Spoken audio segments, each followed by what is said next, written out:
Thank you. Good. Thank you. All right, come on, let's go live. There we are, everyone on YouTube. What is going on? My name is Dave, and I'm the guy who is behind the microphone of this wonderful show we call Spaced Out Radio. Thank you for tuning us in. Chery Arellano. Listen to that pronunciation. Arellano. Very nice. Is here with us, and we're going to have a good time with her tonight, and I hope you guys enjoy it too. And if you are new to our chat room because Cherie invited you, I just want to remind you, we are a live radio show, and you will hear the behind the scenes with everything on YouTube. So there will be commercial breaks at the top and bottom of the hours, and with that,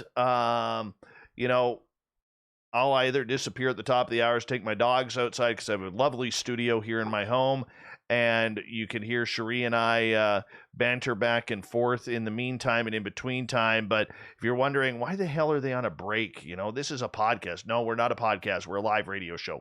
So I just want to get that clear so you guys aren't like, what the hell? What the hell is going on? Who is this guy? Who is this guy? What a silly Canadian.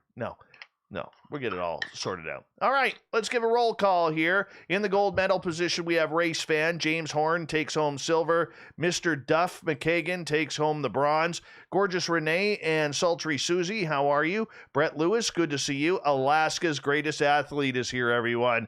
The gorgeous Emily Bigelow. Give us a wave, Emily, all the way from Alaska. Everyone down below you in the rest of North America could see you, so wave fast and wave hard and wave a lot. Denise Amen, welcome to our channel. Thank you so much for joining us. 405er, good to see you. Bigfoot Rob and the lovely and talented Chery Arellano, welcome to the chat room tonight.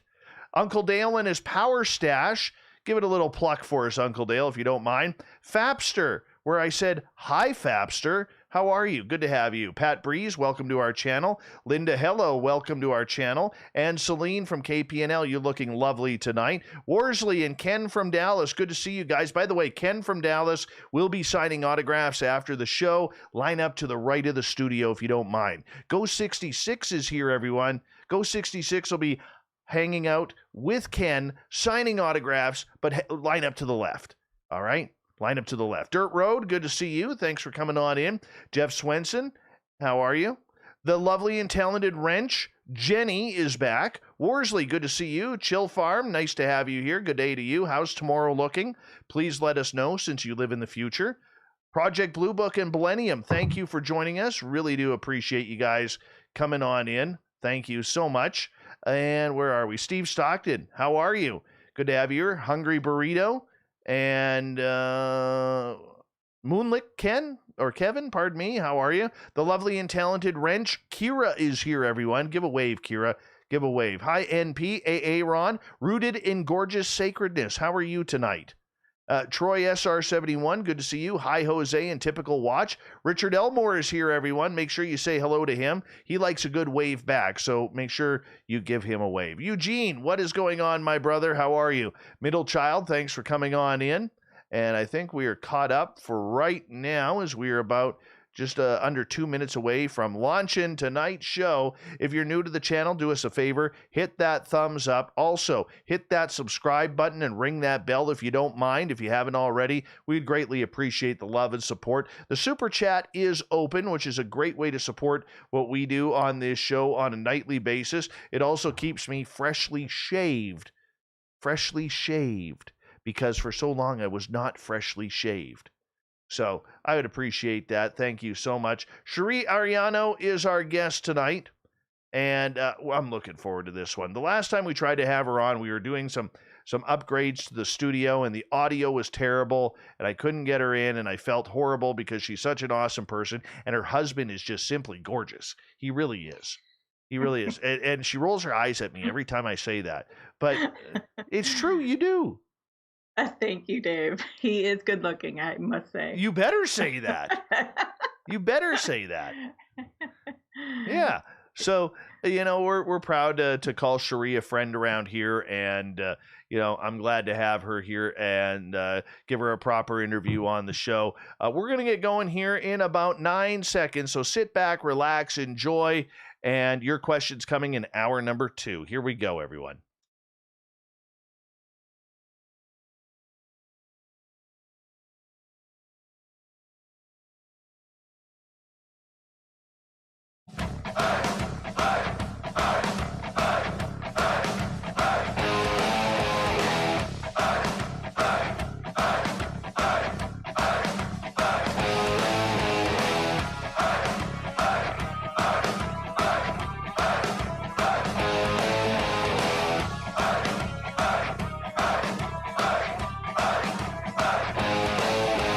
From the mountains of central British Columbia to you listening around the world, this, my friends, is Spaced Out Radio.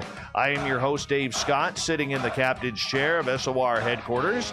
We welcome you to tonight's show on our terrestrial affiliates around North America, digitally on TalkStream Live, Revolution Radio, at KPNL. If you want to take a listen to our archives, they are free for you by going to youtube.com/Spaced Out Radio. Do me the favor, hit that subscribe button.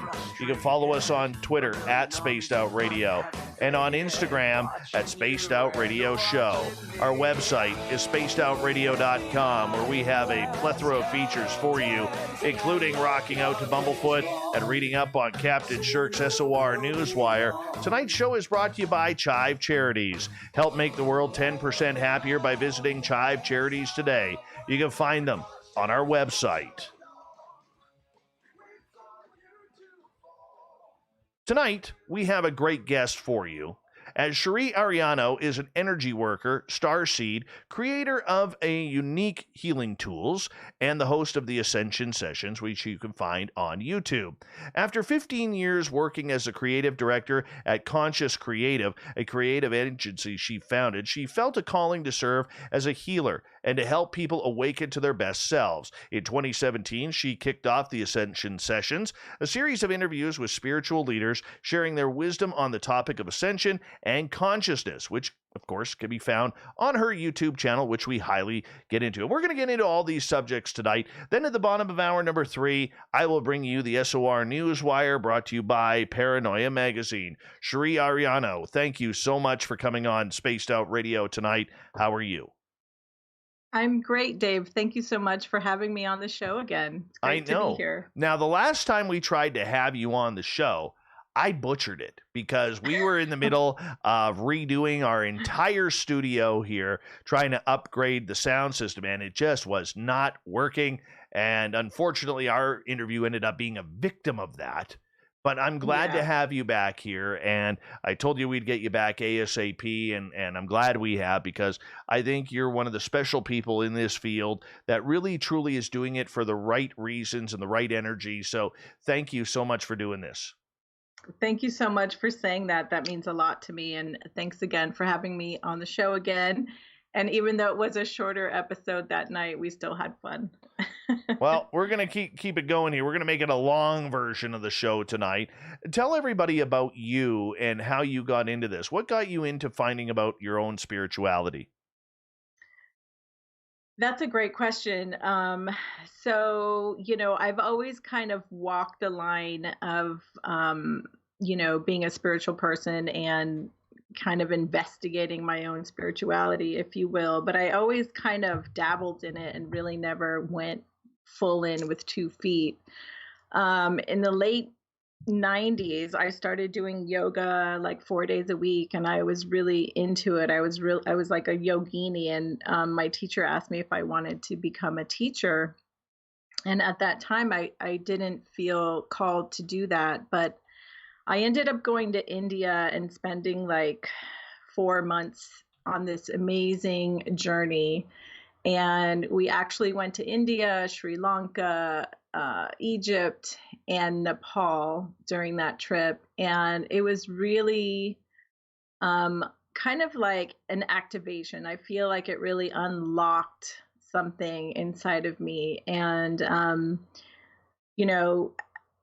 that outside of that trip, I learned, more about spirituality, because I actually went there during the Mahakumbha Mela, which is the world's largest spiritual festival in the world. Like, millions of people descend upon this 5-kilometer square mela, and there's all these like gurus and sadhus and spiritual beings that are, seeking more enlightenment, I guess, if you will.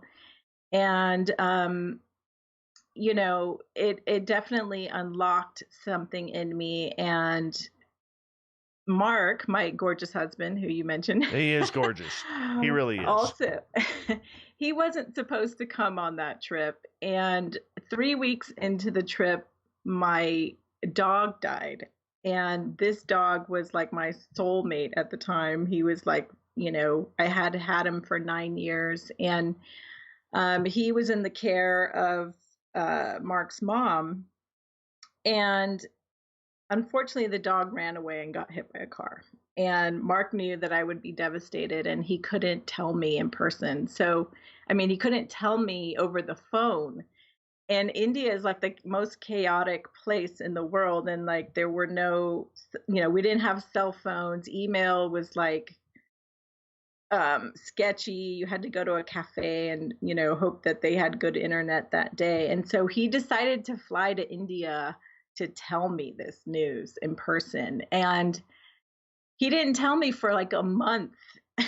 He was like holding it in and holding it in because he didn't want to upset me, I guess. And I know this is kind of a long segue, but it's an interesting story, so I'll share it anyways. So after traveling with him for about 6 weeks, we realized that if we could travel together in the most chaotic place in the world and still want to be together, that it was meant to be. So out of that trip came my husband, which was amazing. And also the birth of a company that we started together called Conscious Creative. And so we started a green or eco creative agency offering graphic design and video services for about 20 years now. And, a lot of people were in love with the name. Conscious Creative is such a great name. What do you guys do? And so I was always like, I had one foot in the spiritual community and one foot in the green and eco community. And it wasn't until about 2013 that I really started diving more deeply into my own spirituality and consciousness and, understanding what intuition is and how to discover and allow your own intuition to unfold and to start really like checking in with your body and your guides and your energetic fields and like really starting to harness the power that we all have as humans. And so the reason I shared that whole big India story with you is because I feel like that was kind of like the beginning of the unlocking. And then in around 2013, 2014, I had a friend who was a spiritual teacher, and she told me that she had an implant, right? And like an alien implant. And I was like, what? I was completely blown away because I was not into the UFO community or contact community or experiencer community in any way. And, she was a really good friend of mine and I believed her, but, I was kind of like in shock, right? So I went down this long rabbit hole. I went down the rabbit hole of researching life on other planets, other star nations, extraterrestrial crafts, like the whole 9 yards. So this was in 2013. And I would say that that was really the catalyst for my awakening, because once I realized that there is life on other planets, like it was like the floodgates opened and like everything came online. So that's my really long answer to your question. What changed about you from the person before you went to India to find your own spiritual path compared to who you are now? What did you learn about yourself? From the India trip? Or just like, in search for your own spiritual peace? Well, I could say that, the Cherie of back then was very like 3D, if you will. I can't think of the word right now, but things were kind of like more at face value, more at what you see, like that saying that says like don't believe it until you see it, or I don't believe it until I see it with my own eyes. Like that's a very common saying, and now it's like the opposite is true for me. And now I can, like, you know, feel things and understand things that I can't see with my own eyes, but there's like a difference in my inner knowing of what may be true, what reality really is. Um, I don't believe that half of the stuff that we're being fed as reality is reality. I think there's a lot of control mechanisms in place, and we have to learn how to see beyond the veil and start to find out what our own truths are. Because I think it's different for everybody. Because the reality that we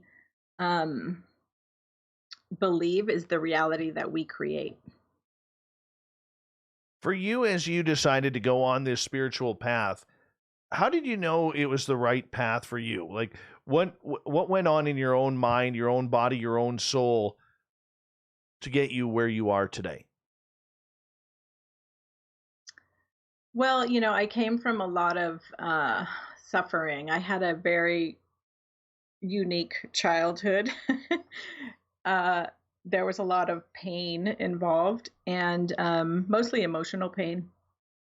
And I think that I was seeking healing originally, which is probably why I delved into yoga, because yoga offers a lot of healing, because we store a lot of pain in our muscles and our muscle memory. And so when we do yoga and we stretch the muscles and we release, we're actually releasing the trauma that's stored in those muscles in the body.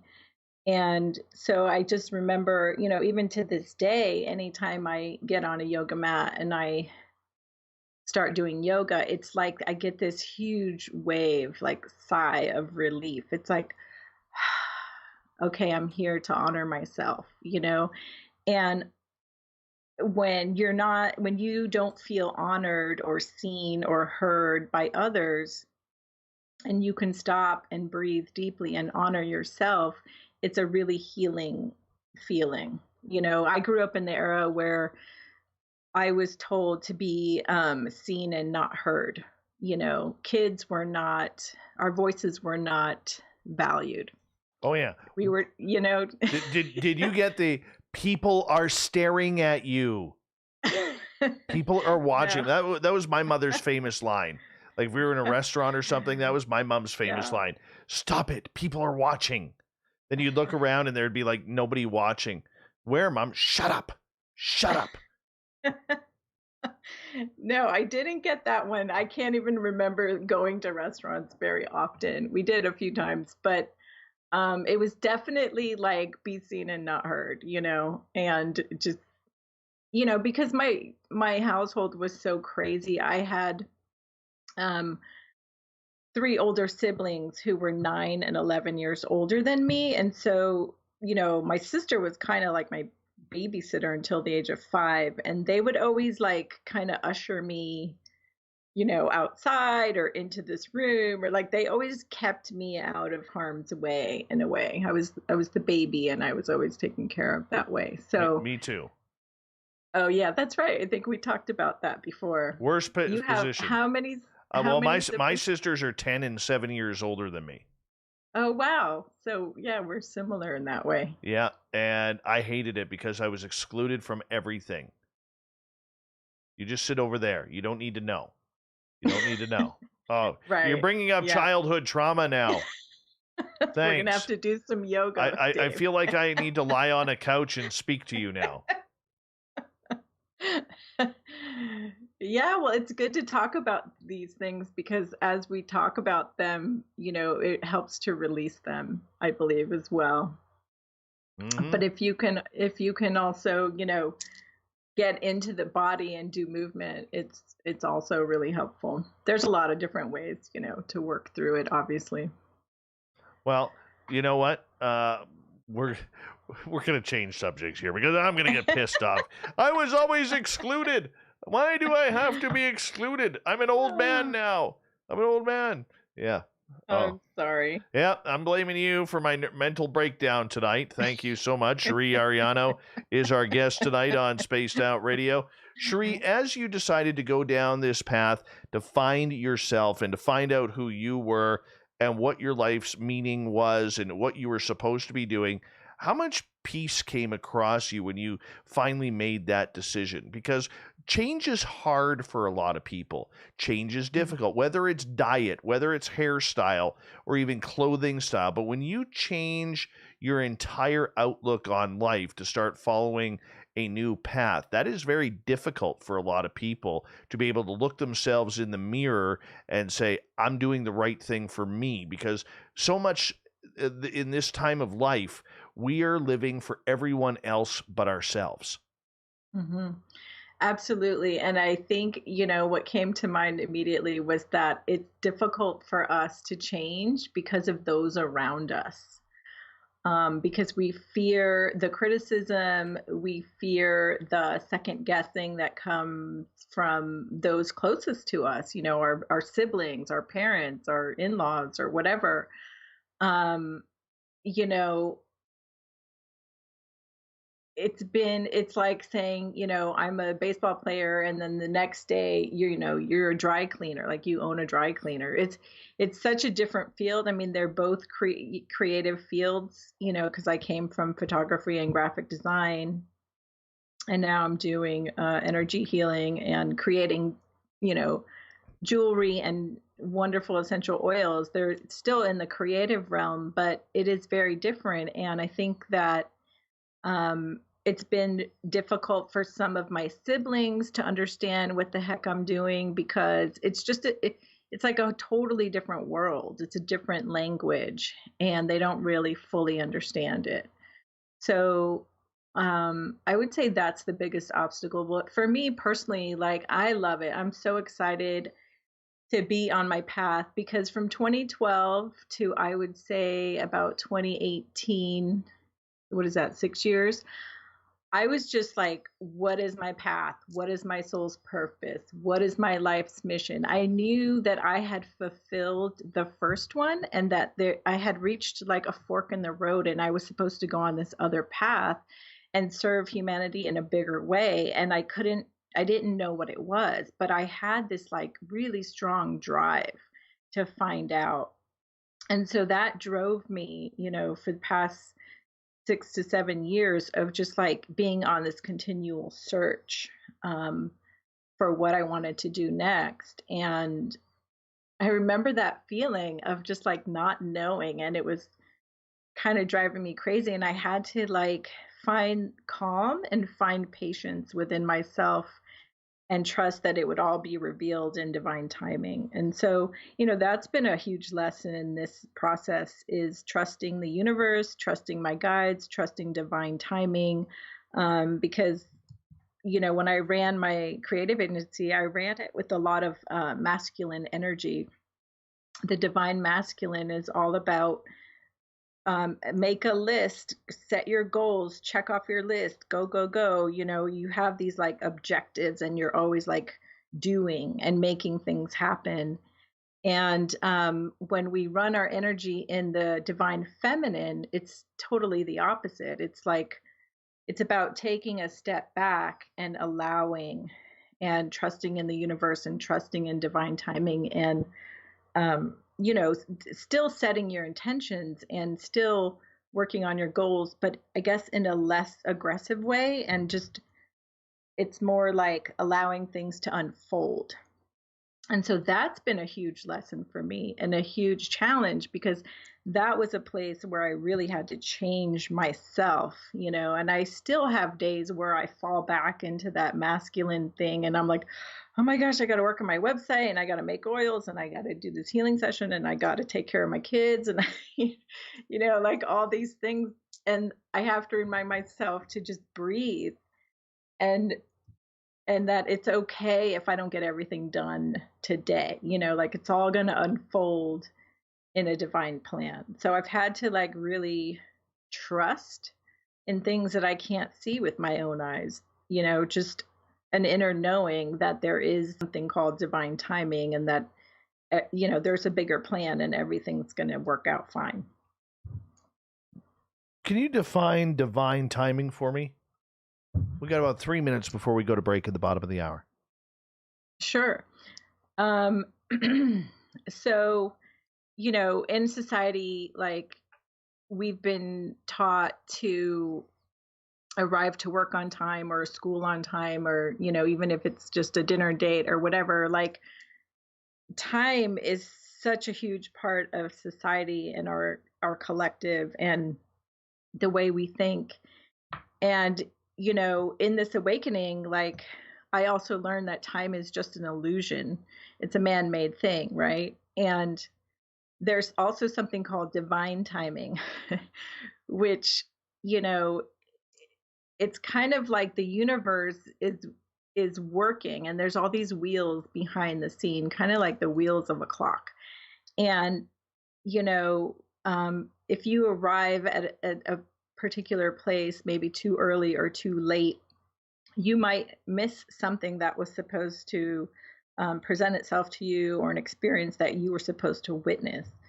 And so sometimes I feel like we get hung up in, like, don't be late or don't be early or whatever. Like, it would be great if we could all move into more of a space of divine timing. Now, obviously, that's not going to fly with the business world, but I, on a personal level, I feel like people would be a little kinder to themselves, and they would, because sometimes we beat ourselves up if we're late or whatever, or we get stressed to our kids when we're trying to get them ready for school. And, we're like, come on, hurry up, we're late. And there's so much stress in that energy.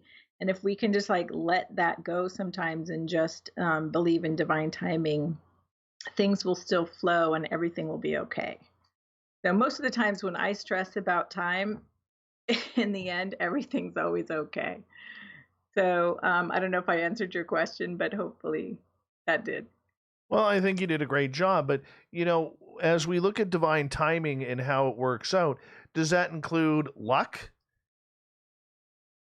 Miracles? Well, it's funny because some people say, I don't believe in luck. And, I guess it's just a definition. I call it more like fate.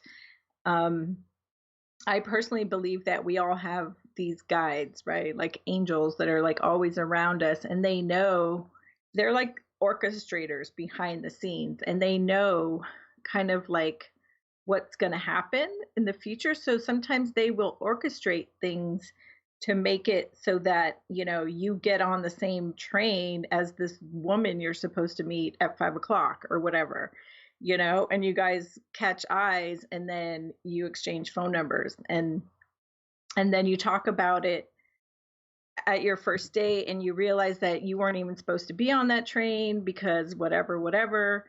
And you talk about it, and it's like, oh, what a coincidence, and I think that it's more like a divine plan. Chery Arellano is our guest tonight on Spaced Out Radio. We're going to find out more about this divine stuff. Let's get our Zen and Chi on with Cherie right after this on Spaced Out Radio.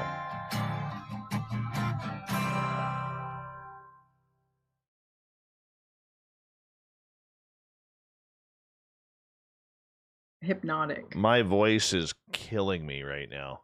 I have literally been on the radio now for 5.5 hours.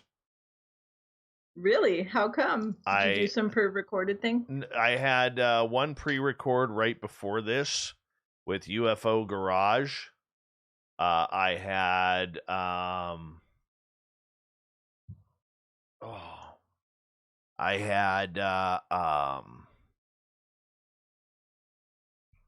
an interview with Blue Line Bigfoot before that one, and I thought that one I'd screwed up my scheduling because I thought that I was supposed to go on with Blue Line Bigfoot like this morning at around 11 my time, 12 my time, and then when I got into my studio this morning, I checked the email and it was like 4 o'clock.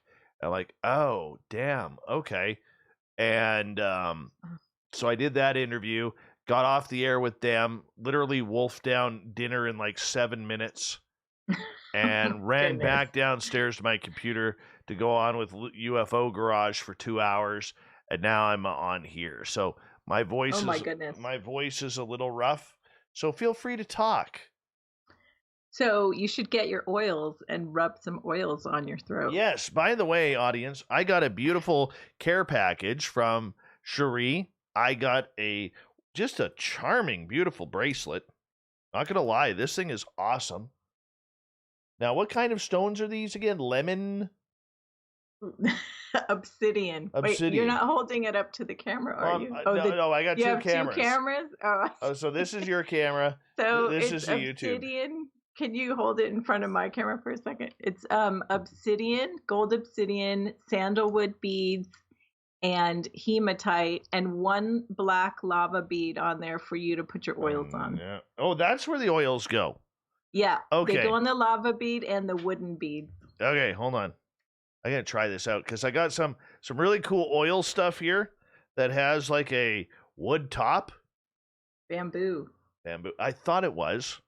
Yeah, shake it. Shake it first. Okay. Oh, I didn't know there was a. Yay. I feel like a kid right here. I feel like There's black obsidian in the bottle, and in the roller ball itself is also black obsidian. Are you kidding me? I didn't know that. Yeah. Ooh-wee. And so for everyone in the YouTube audience, black obsidian is a protection stone. It's also great for grounding, but mostly for protection. So then I just rub this on the lava part? Yeah, you rub it on the lava, and you can also rub it on the wooden beads. Oh. And so then it acts like a diffuser, and you get to smell it all day. Oh, it lasts for 2 days. Honestly, it smells great. And then you can rub it on your throat chakra, Dave, and heal your vocal cords because it's got frankincense in it, which is like an amazing healer. Look at Dave go. Up and down, up and down. Look at Dave go there, people. Oh, I feel like I'm having. Look at me go. Oh, the power of this. It actually smells really good. It smells really, really good. Thank you. Do you want to know what's in it? Yes. Do we have time? We got a few minutes here. Okay. Hang on, I'll tell you in a sec. Oh, geez, I forgot to put my plastic back on.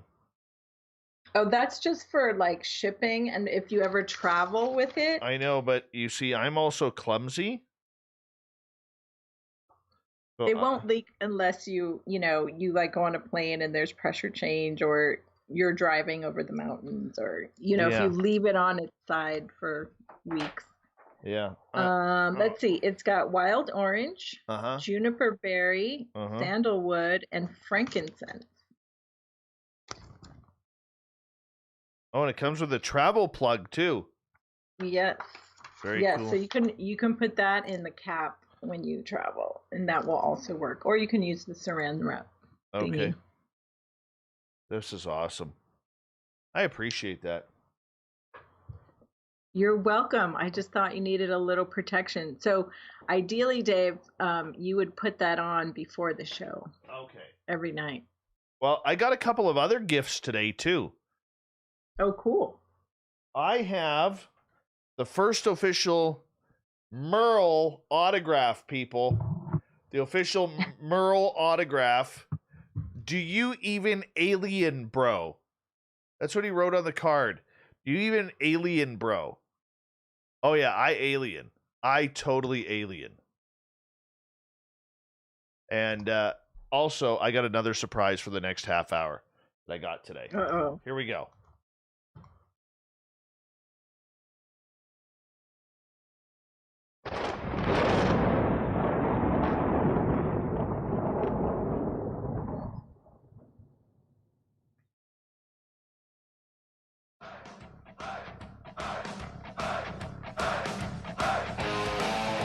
Second half hour of Spaced Out Radio is now underway. My name is Dave Scott. Thank you so much for taking the time to join us. Even you, C. McGee, listening wherever you are on our Spreaker chat. I want to remind you that if you miss portions of this show or others, you can check out our free archives by going to youtube.com/spaced out radio. Just do old Davey the favor, hit that subscribe button. Our website is spacedoutradio.com, where we have a plethora of features for you, including rocking out to Bumblefoot and reading up on Captain Shirk's SOR Newswire. Follow us on Twitter at Spaced Out Radio and on Instagram at Spaced Out Radio Show. Chery Arellano is here from the Ascension Sessions. We highly recommend you go to her YouTube channel, same name, and check out her great interviews that she does, including one with me a couple years ago. I think there's a part 2 that may come out one day. May. I don't know. Will it ever come out? Will it ever see the day of light? Yes, Dave. We have to do part 2. You got to give me that exclusive. I've just been, I've been on kind of hiatus this year, 2021. I've been really going within, and like it's really interesting to try to put it into words. But as you know, when you go on the air, you put a lot of your energy out into the world. Yeah. And I just have been feeling like I need to put it into me, like into myself. So it's been difficult to want to put my energy out there. But I know it's coming. Like I can feel it. It's bubbling, but I've just taken a little break to That may be gas. myself. Just so you know, if it's bubbling and gurgling, that may be gas. Not gurgling. Okay. You never know. You never know. But you know what? I'm going to say this. We kind of talked about it over the break, but I'm going to say this publicly. You sent me a beautiful, beautiful bracelet and care package from San Francisco all the way to parts unknown British Columbia. It included this wonderful bracelet that you made that I'm wearing now, and I'm going to promise you that I'm not going to take this off. Honestly, it feels really, really comfortable on there, and usually things bug my wrists, and because like I love wearing watches, but I have a beautiful watch collection, and I barely wear watches because it just bugs my wrists. But this feels very comfortable and very, very comforting, and I'm going to continue to do that. So, and you sent me some healing oil with some frankincense and everything in there, and you sent me a beautiful postcard, and I want to say thank you for that. And for our listeners out there who might be interested in learning more about the products that you are creating out of your home, everything, I'm going to assume there's no chemicals. It's all natural. It's all about, getting in touch with Mother Nature and her beautiful products. Where could people find this? Thanks for saying that. Yeah, it's all available on my website, CheriArellano.com. And both of my names are hard to spell. CheriArellano.com. And yes, it's all natural. So I make these elixirs for emotional healing. I have a line for physical healing and a line for chakra balancing. And the one I sent you, Dave, is from the emotional healing line. It's called I Am Protected. And it has wild orange, frankincense, juniper, and sandalwood in it, as well as black obsidian beads in the bottle and in the roller ball itself. So when you roll it on your skin, you get the direct contact with the obsidian.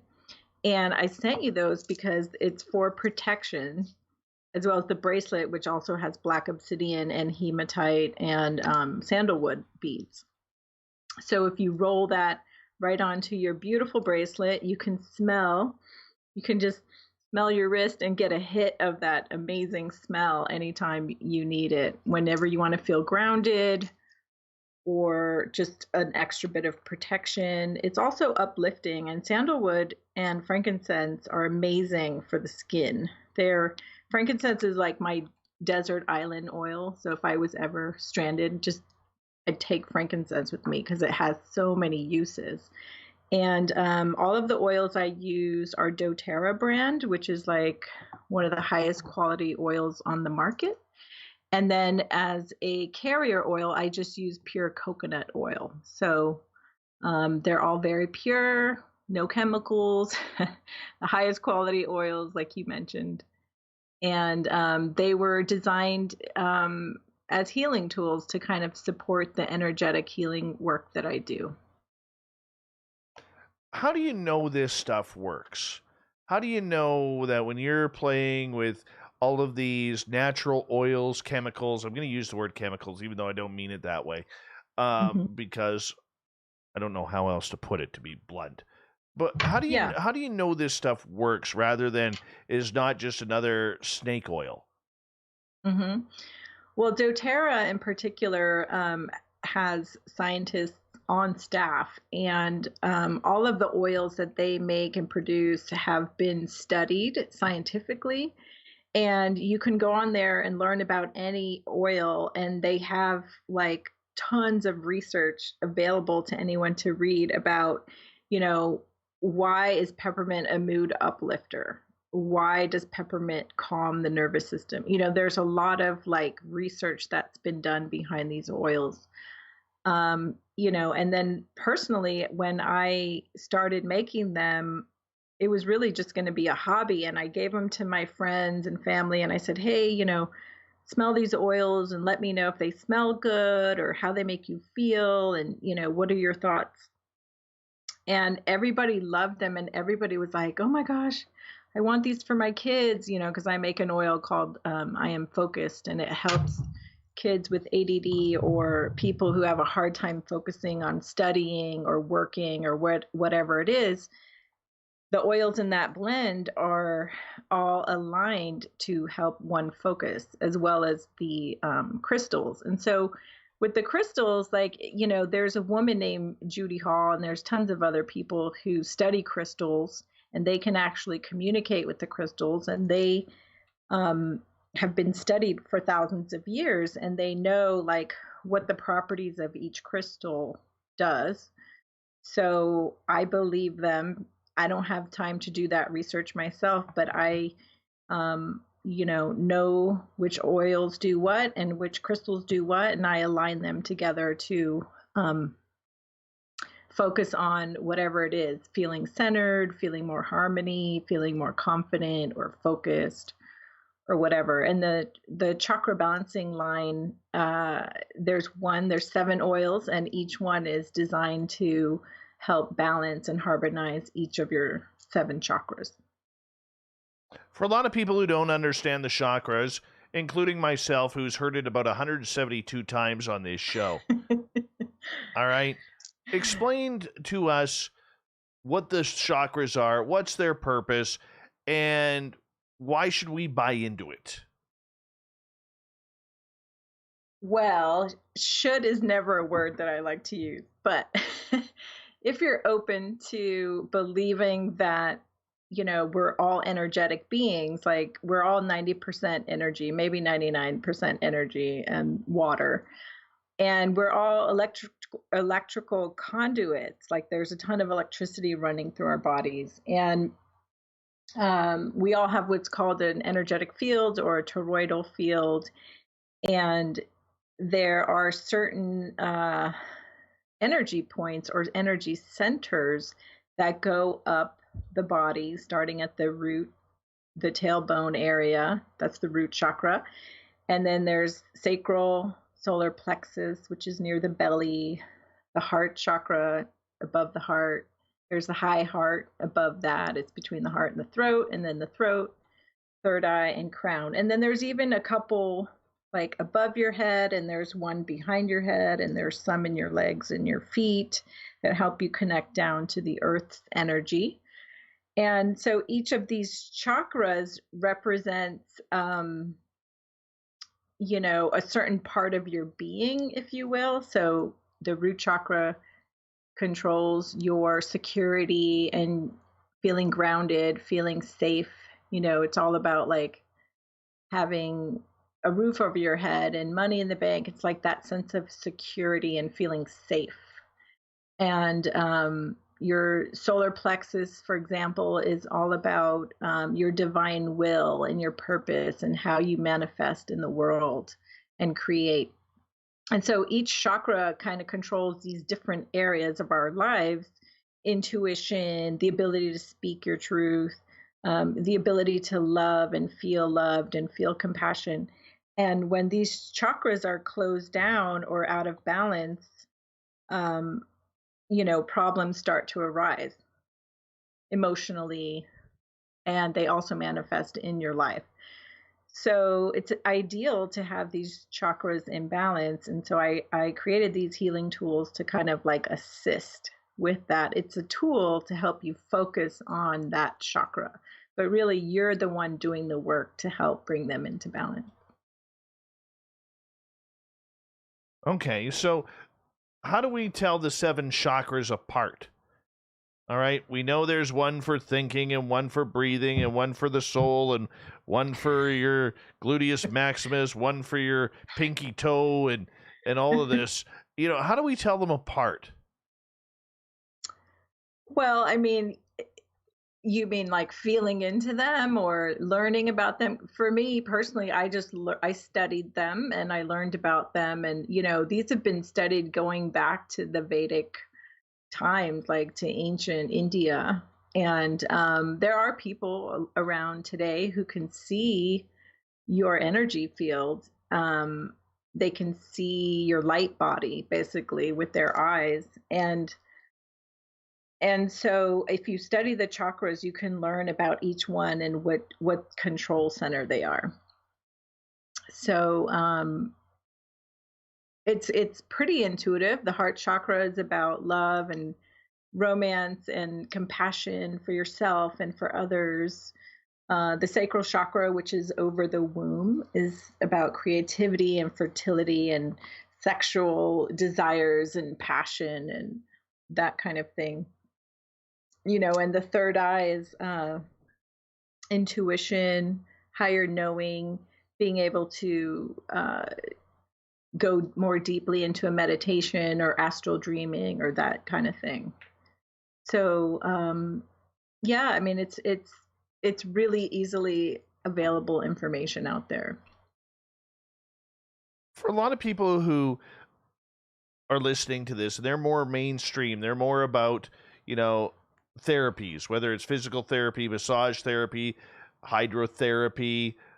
Why buy into this part of taking care of yourself when there's so much else out there that kind of answers the mainstream answers rather than, this being thought of as I don't want to use the word like a faux healing practice, because I don't think it is. And I'm a firm believer, like for instance, even on my microphone, I have a selenite bracelet wrapped around my microphone because it helps with depression and anxiety.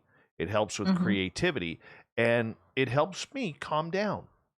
Yeah. So I kind of believe in that. But for the people out there who are like, well, I really don't want to get into that voodoo type of stuff, or you know how people always have to try and match Right. things up. I'm just trying to be humorous while asking a serious question. How do you break down that boundary? Well, for one, what I love about using essential oils or a crystal is that it puts the power in your hands. So you're not going to a doctor, or a chiropractor, or therapist, or whatever to heal. You can do it yourself. We all have the ability for self healing. And so, just by grabbing these tools and putting them on your body or smelling them, you immediately start to heal. So, there's been scientific research done that the olfactory system, which is the sense of smell, is the fastest route to healing through, we've got touch, sight, smell, hearing, right? All the 5 senses. Well, when you smell an essential oil, the smell goes immediately into your olfactory system and it sends a signal to the brain that says, like, oh, okay, we're going to start healing, her thymus gland or whatever it is. And these essential oils are programmed, they have DNA in them. They're plant chemicals, they're plant oils. They come directly from the plants, and those plants have DNA, and we're all connected, right? Like everything is one. So when your olfactory system smells that plant, it kind of already knows what it is you're trying to do. because of the harmony and the unity in all of the DNA that's going around. So what I love about essential oils is that it hits your nose. 30 seconds later, you've got this message to your brain. Your body starts healing itself. It's the fastest way, faster than even rubbing it on your skin. So Dave, when you put those oils on, make sure you smell them and take a really deep inhalation, because that's the first step of healing. And again, I love that it puts the power in your own hands, and everybody can try it. There's no harm in it. It's not going to hurt you. There's no side effects. And if it doesn't work for you, you haven't lost anything. You know, there's no harm done. The other thing that I wanted to share, I just lost my train of thought, but it was about, gosh, it'll come back to me. I can't remember what I was going to say, but it answered your question about, you know, why should they use these tools for healing? Is that what they are? Tools? Yeah, in my mind, they're tools. Oh, thank you. You just triggered my memory. So the yes, cha-ching. The first thing, or the most important thing is our intentions, right? So our thoughts have power, our words have power, our intentions have power. And when we intend to heal, so Dave, like you just said, that soda light helps you feel calm, it helps you feel creative, it helps you feel grounded.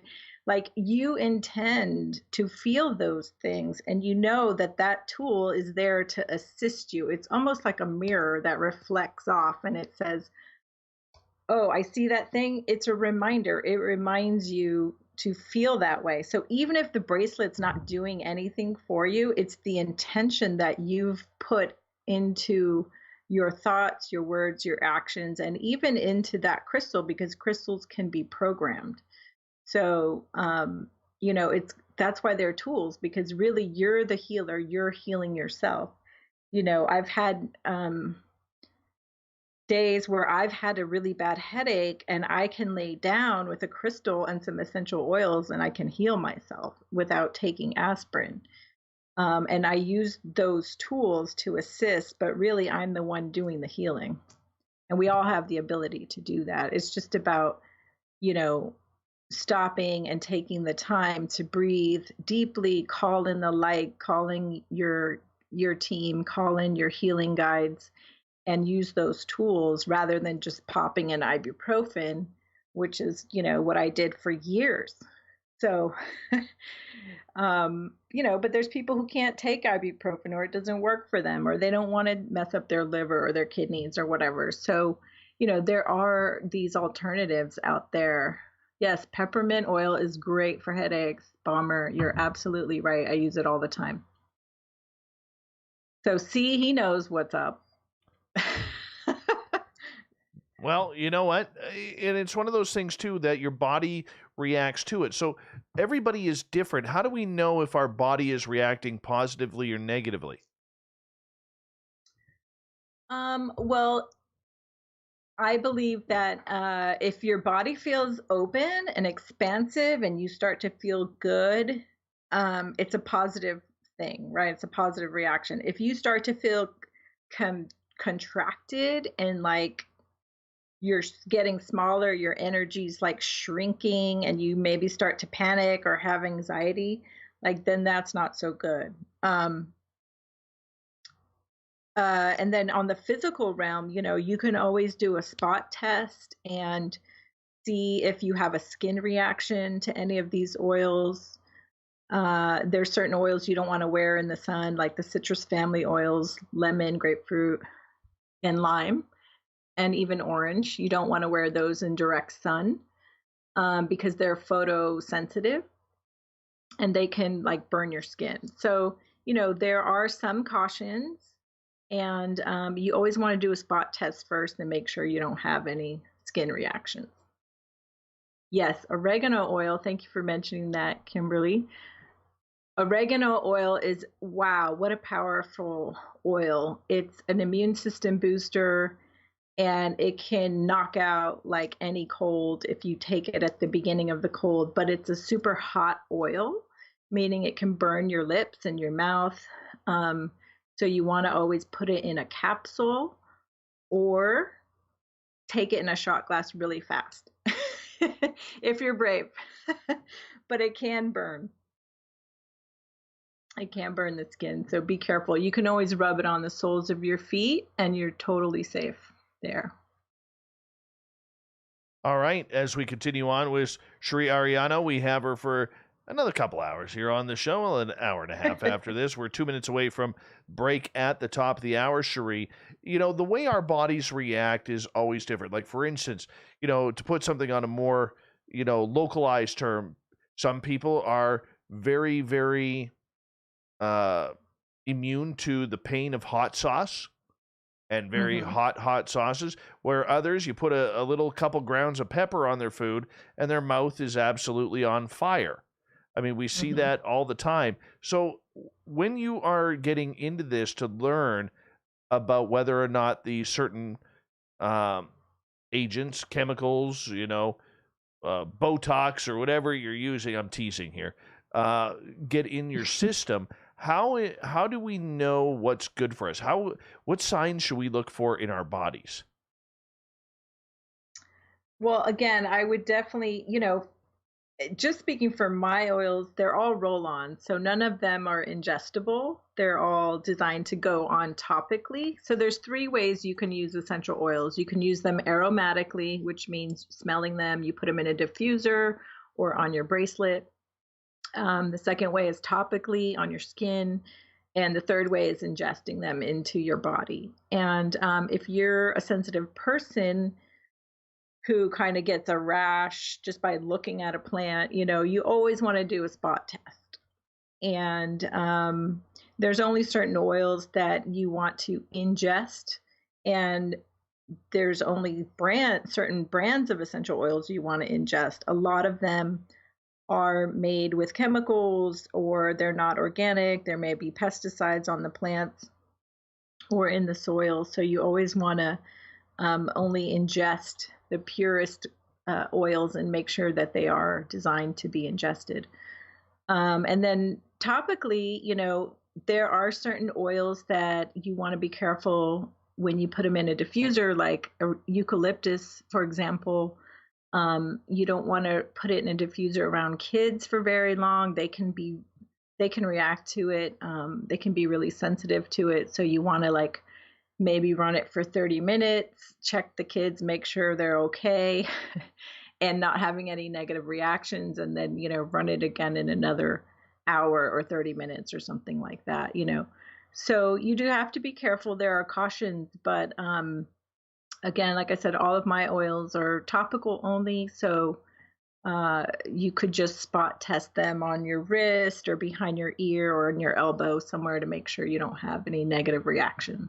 Beautiful. Great timing is we're about to go to break here at the top of the hour. Chery Arellano is our guest tonight from Spaced Out Radio. I highly suggest you check out her YouTube channel, the Ascension Sessions. What is ascending? That is something we are going to learn when we come back from the break. How do we ascend our Zen, our Chi, our personal souls with our contracts that we apparently signed before we incarnate on this beautiful planet we call Earth? We'll find out from Chery Arellano right after this on Spaced Out Radio.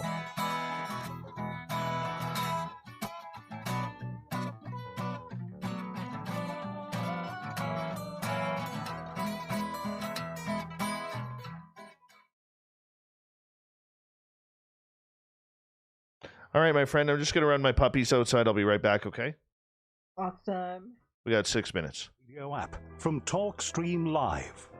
You'll find a great selection of talk shows covering UFOs, ghosts, strange phenomena, and much more. Download the Paranormal Radio app now and start listening to the very best in paranormal talk entertainment, including the network you're listening to right now, the Paranormal Radio app, free in Google Play and the iOS App Store. Hi, this is Amber Beckrud, and I want to invite you to subscribe to our YouTube channel where we store all of the SOR show archives for free. And as an added bonus, every 2 weeks I'm posting brand new content on Cryptid Tales, where I will get into some of the spookier legends and folklore from around the world and tell the stories that go with them. Find us at youtube.com/spacedoutradio and check out Cryptid Tales today. Drop a comment and let me know what you want to hear. See you there. Get your horns up with me on Spaced Out Radio. This is Ron Bumblefoot Thal. Come tune in to SOR where you can hear me rock out with Little Brother Is Watching, the official theme song of Spaced Out Radio. And then come on over to bumblefoot.com where you can find out about my tour schedule, my music, and everything else. Bumblefoot.com keeps you up to date on what I'm doing and the best way to stay in touch with my music and music camps. Sign up for my newsletter at bumblefoot.com and remember, Little Brother Is Watching. Hey space travelers, this is John Resig, founder of the Chive and Chive Charities. If you know anything about our website, you know we like to do things a little differently. We're not some faceless organization collecting money for a nebulous cause. Our donor dollars go directly toward life-improving items. Then we give those items directly to an underdog who needs it most. To become a donor with Spaced Out Radio's official charity, Chive Charities, just go to chivecharities.org/donate.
All right, I am back. I am back. I am back. My dog took a little bit longer than what I thought, so I apologize. That's okay. Welcome back.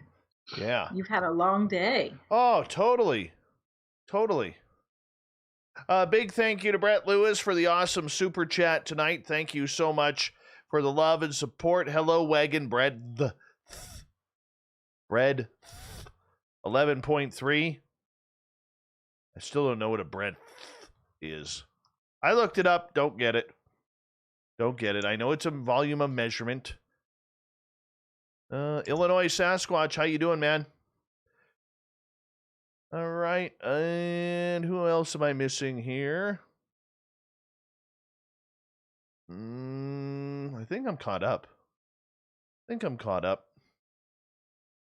Yeah. So thank you to all our new subscribers, to our veterans out there listening to this show, and everybody. We do like Wild Eyebrows Chuckles. Lunar Tina, good to see you. Thank you for hopping on in. And Cherie will be back with us here in about 5 seconds. Stay tuned.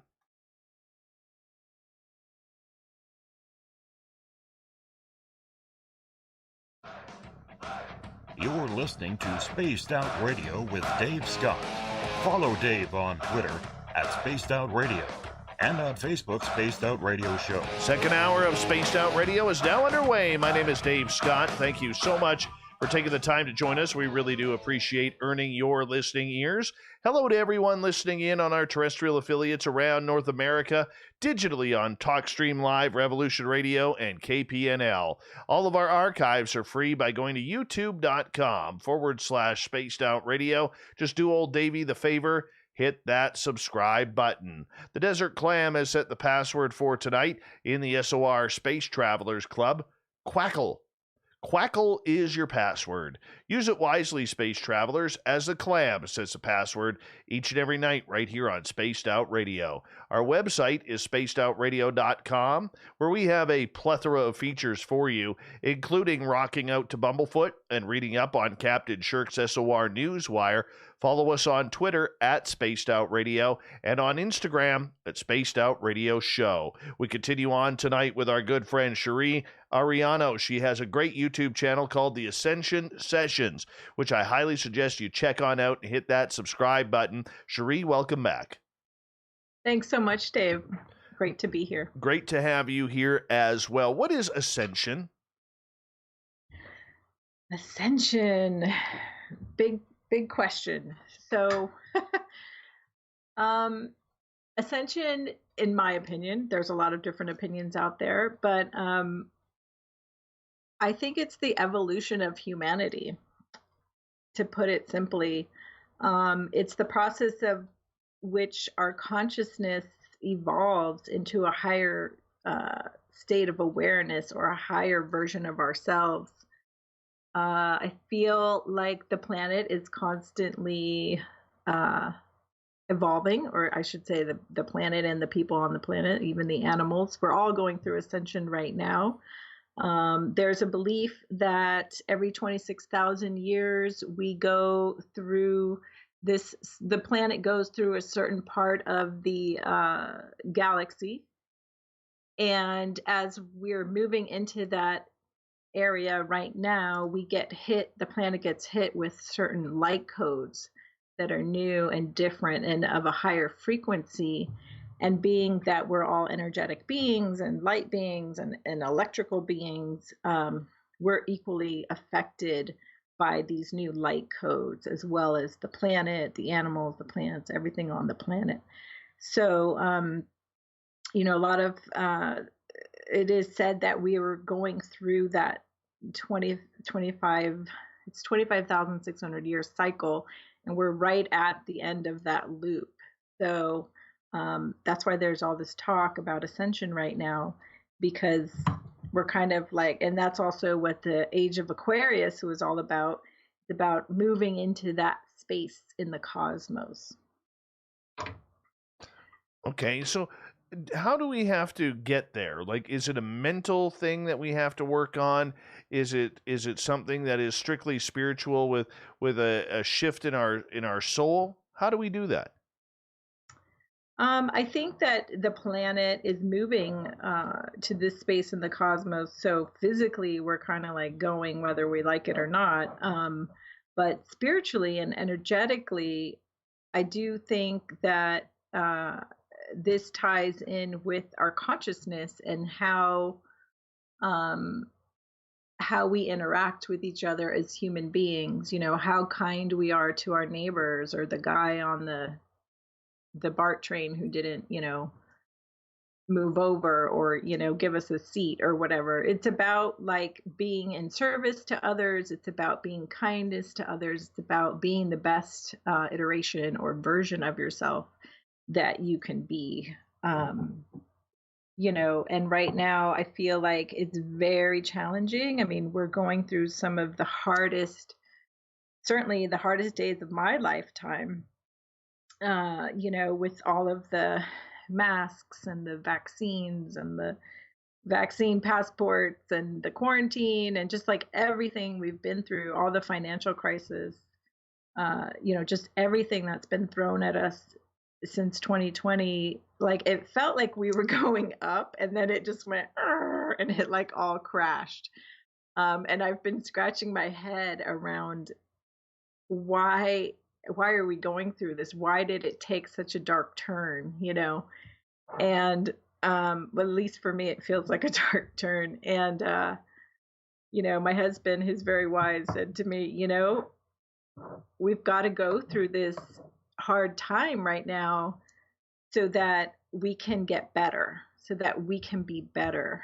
And you kind of need to go through this dark time so that it's like a slap in the face. It's like a wake up call for everybody to be better so we can get better together as a collective. And sometimes, you know, if it doesn't happen in our lifetime, Dave, our children and our children's children will be like, dang, look how they messed up 2020. Let's not do that, you know, and hopefully like they'll learn from our mistakes and the future of humanity will be better and better and better and better. And so it's really about evolving into the best versions of ourselves. Now, what is the purpose of this? Because something along this line kind of goes against the grain of what the religious community will go by, what the agnostic community will go by, the atheist community will go by. It's a really, it's almost like a spiritual crapshoot that is, you know, we're all trying to figure out what's at the end of the tunnel.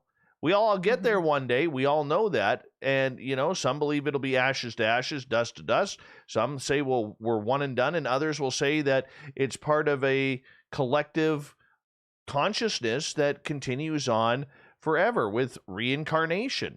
So Right. how do we define what is actually right? Well, everyone has their own beliefs and, you know, everyone's entitled to their own beliefs. We can't, you know, convince anyone to completely believe the way we do. And you're right, you know, speaking to someone who might be an atheist or might be in some other religion, you know, they're going to be like, oh, this is all nonsense. But if you're a spiritual being or you're striving to be spiritual or you're religious or whatever, if you believe in life after death or reincarnation, or even just that we are pure consciousness beings, not just physical beings, you know, because I believe that we're like spiritual beings in a physical human body, and we're here to experience something, you know, to evolve our own soul's evolution. You know, I personally believe that I'm a starseed, and I've lived like 69,000 lives on different planets all around the universe. And I'm back here to learn something else. And I feel like a baby sometimes. I feel like a new soul, even though I'm not. You know, we have this like amnesia when we come back because there's certain lessons we're supposed to learn that we haven't gotten it right, or we're here to do a life's mission. Like we're here to help and serve others. And I believe that I'm here during this time of ascension to help people understand what ascension is. So hopefully I'll help at least one of your listeners tonight understanding this complex topic. But going back to your question, which was like, you know, how do we know if it's true or if we're on the right path or whatever? You know, I believe that if human beings are in their highest and purest selves, because we have a lot of power, right? We have psychic power. We have the ability to move things with our minds, telekinesis. We have a lot of powers that we're not using, that we weren't trained to use as children, we've been kind of programmed to turn them off. And so can you imagine a society where everybody was psychic and everybody could read each other's minds? You know, you couldn't steal from your neighbor. You couldn't lie to somebody because they would know you were lying, or they would know that you stole from them, and everybody would be like on their best behavior because it would just be a pure society. You know, there would be no tolerance for lying, stealing, getting over on someone, whatever. So to me, that's like a picture of a society where people are more evolved. You know, we're all psychic beings, we're all feeling beings, we're communicating from the heart space with compassion and empathy for one another. We're helping each other, you know, it's like a really highly functioning society. And that might sound utopian, but I believe that we were there once and we've kind of fallen, and now we're trying to get back to that space. And it's taking 25,000 years. It's a long time. That's a lot of lives to At live. least. So if you believe in the reincarnation aspect of everything, Mm-hmm. how often are you reincarnating during those 25,000 years? How often are we reincarnating? Once, twice? And in between, do we get to go on vacation to wherever we want to go? Because let's face it, right now, life is kind of difficult. Yeah, that's a good question. I mean, I think it depends who you are. Like, are you an earth soul? Are you an earth angel? Are you a starseed? What, you know, who are you? Like, what is your soul? Because there's all different kinds of beings here. You know, I even believe that there's hybrid beings here who are half human, half other species, and they have their own agendas. So it depends what your mission is and what you signed up for. And I mean, you can change all of that, right? Like, you can be like, okay, I'm going to go to Earth and I'm going to help people ascend, and I'm going to have a radio talk show and wake people up. And then, you know, you die and you go to your life review and you're like, okay, I don't want to do that again, but I'm going to go help over here in this other way. You know, so I do think that we have choice in between lives.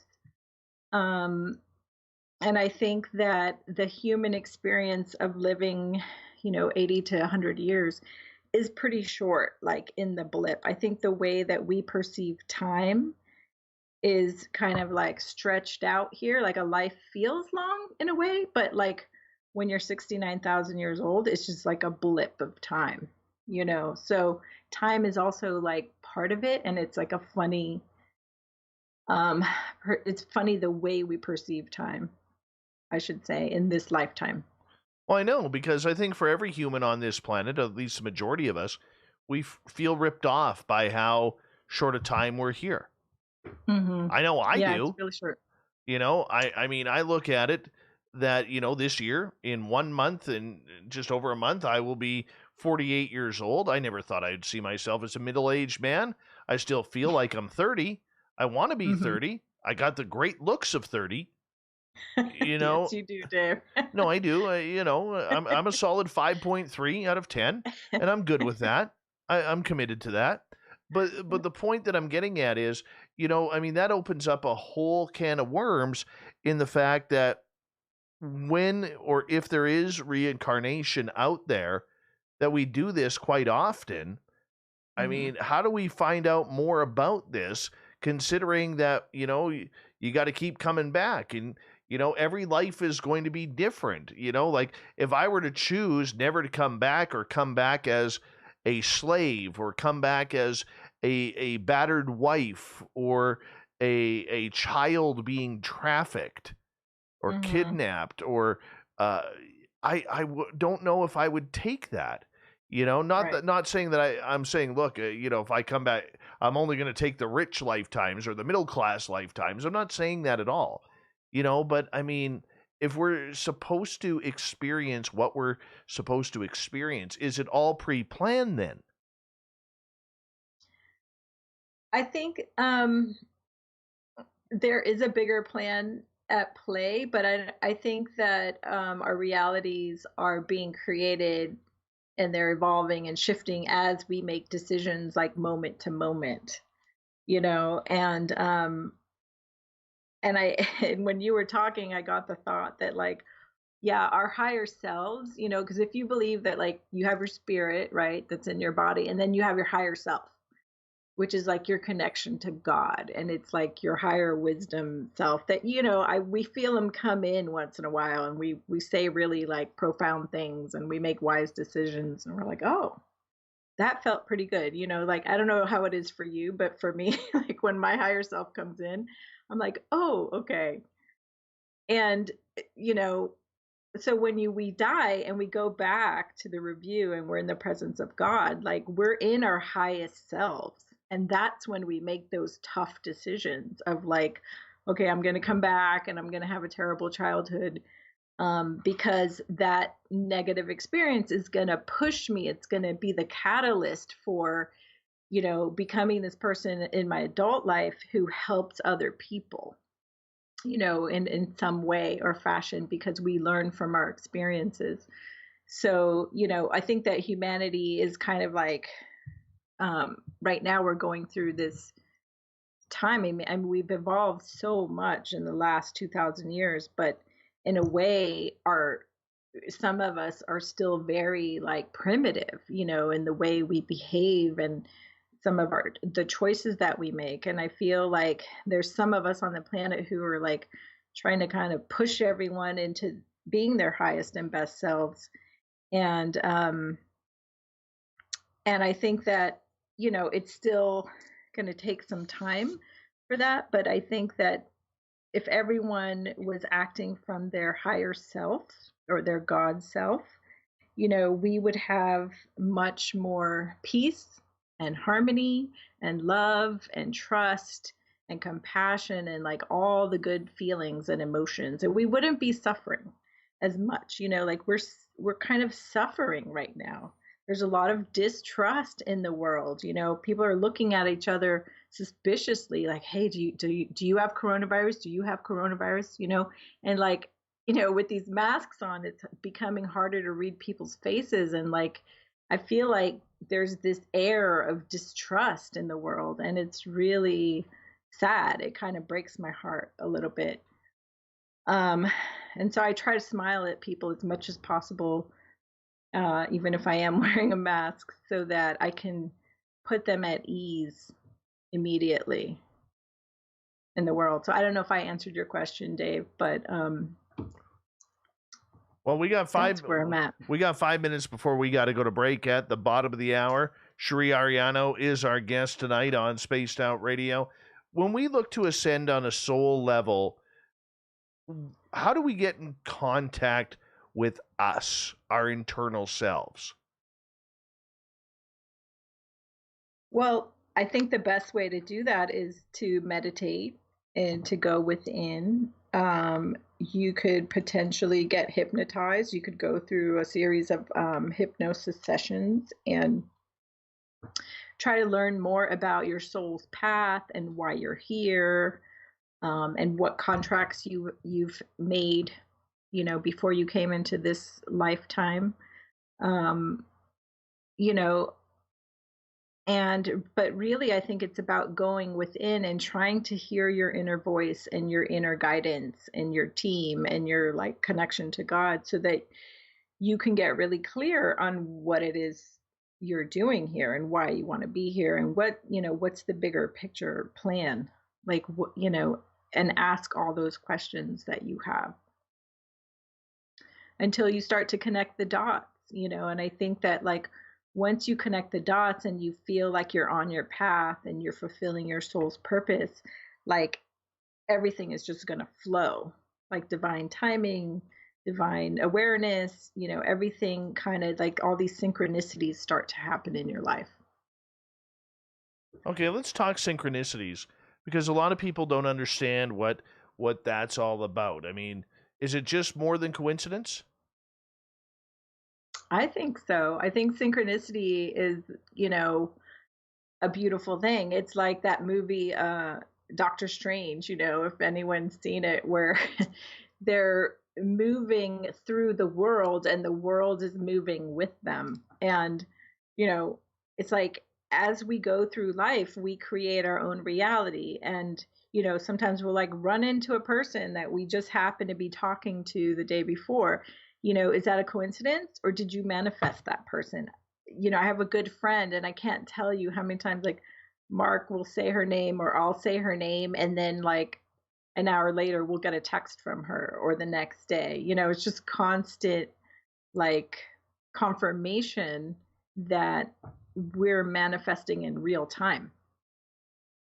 So I think synchronicities show up in our lives when we look for them, when we're open to them, when we believe in the magic of what they really are. But there's always going to be skeptics out there who call them coincidences, but I don't believe in coincidences. I think they're all synchronicities, and they're clues. They're like little breadcrumbs that tell us like you're on your path, you're doing the right thing, you made the right choice, you're going the right way, you talk to the right person. Like pay attention to those signals, to those clues and those synchronicities, because they let you know you're on the right path. Okay, so how do we find them? How do we keep our eyes open to see if they are actually happening? What do we need to do? Good question. That's a great question. So you can do tests, right? Like you can, say, for example, I'm going to go on a walk and I'm going to smile at every person before they smile at me. And you'll be surprised. Like people will start to smile and say hello to you before you say hello to them. Or you can like think of a friend who you haven't thought about in a long time and see if that person calls you. For me, I see 111 on the clock like all the time. I mean, it's ridiculous how I don't even like to look at the clock, because I try not to be tethered to time. But the few times that I do look at the clock, it's usually 11:11 or 1:11. And those are little signals to me that, I'm on the right path for whatever I'm doing in that moment. But you can do little tests like that. You can put out things and go, well, if I go left, maybe this will happen. Or if I go right, maybe that'll happen. And just start to like pay attention to these little synchronicities. Do you get a gut feeling? I can't tell you how many times I would get like a gut feeling about something and then I would ignore it. And then that thing would come to pass. It would come true. And I was like, oh, I should have listened to my gut, And so now that I have more awareness about my own intuition, which is like clairsentience, I pay attention to those gut feelings and those moments of like, it's like that little voice in your head that goes, you need to do that. This is the right answer, blah, blah, blah. And like, listen to that gut and see what happens next time. Wow. Guts don't lie. That's right. I'm going to get you to hold on right there, because we are going to go to break here at the bottom of the hour. Chery Arellano is our guest. Throw a .com on the end of that. You have her website where you can check out all of her products. The Ascension Sessions on YouTube. Yes, I will get to it. Check it on out. She's been there, done that. She's all over the place. She's Chery Arellano, and we're loving tonight's talk on Spaced Out Radio. Stay tuned.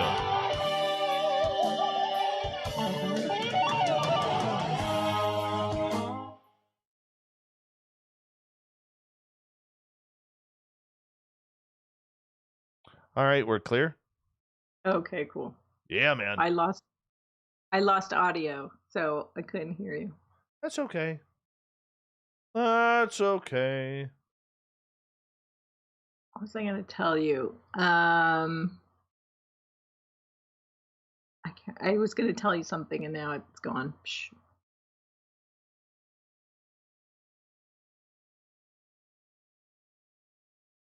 Your audience is so knowledgeable on essential oils and healing. They're smart. They are very smart. Yeah, they're pretty good people in there. Except for that darn Kira. She's nothing but trouble. Oh, I love Kira. She's awesome. Her and I met at Soul Tech in Oregon in, what year was that, Kira? Was that 2018? I think it was 2018 at Chery Ranch. That was awesome. I haven't met her yet. Oh, she's beautiful. She's not too far from you. Well, closer than I am. She's like 12 hours from me. Oh, yeah. We got a lot You've of already tracked her? Well, she's in Oregon, and I know Right. that from my old home, it was Portland was about anywhere between, it was around 7 hours, 6-7 hours, and then because I'm like another 5 hours north now, you got to add that to the total, and that's how I know. Oh, Sovereign's in the chat room. What's up, Sovereign? Cosmic Wild Man? Yes, he's been wild lately. Oh, there goes my audio again. Hold on. Why is your audio messing up? Take off these earbuds. Earbuds. My earbuds are failing.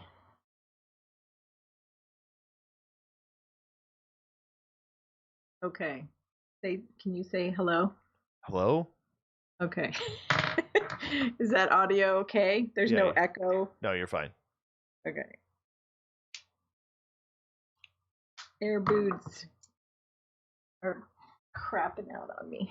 Oh my goodness. What kind do you have? Apple AirPods. I went with the Beats.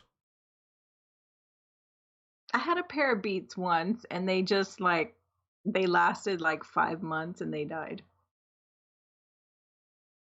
So, but I like these. They work most of the time, but sometimes there's Bluetooth interference. What do I think of Chery Ranch? Ooh. It's a magical place. I haven't been yet. I have mixed feelings that I can't talk about on the air. But it's awesome. If you've never been, definitely go. Check it out.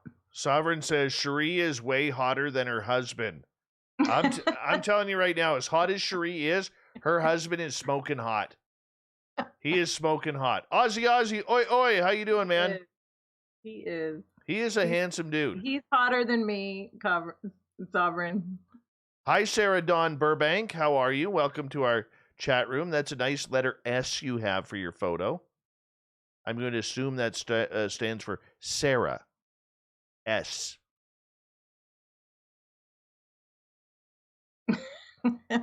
Solaire, I love your question. That's awesome. Shouldn't I be granted the right to die when my life is over? What's the point to anything if we keep on living? That's a deep question. For my own anxiety, can we please not go down that road? Because I will have an absolute anxiety attack. I'm not going down that road. There are certain things I don't like to talk about, and sometimes I scare myself. Is it death? Yeah, it's all about death. Okay, we'll keep it in the love and light field. Love and light. Let's sing. What song should we sing? Let's sing a song. Oh boy, you don't want me singing on the air. Everyone will leave the chat room. All right. What's that song? Give Peace a Chance. The Beatles song. That's John Lennon and Yoko Ono. What's the chorus? All we are saying is give Cherie a chance. Give Peace a chance. All right, we are 15 seconds. Thank you to Cat Chaser and Brett Lewis for the amazing super chats. Yes, Science Bob was formerly CIA. I don't know where that came up in conversation, but yes, that is true. I'll be back here in a couple seconds.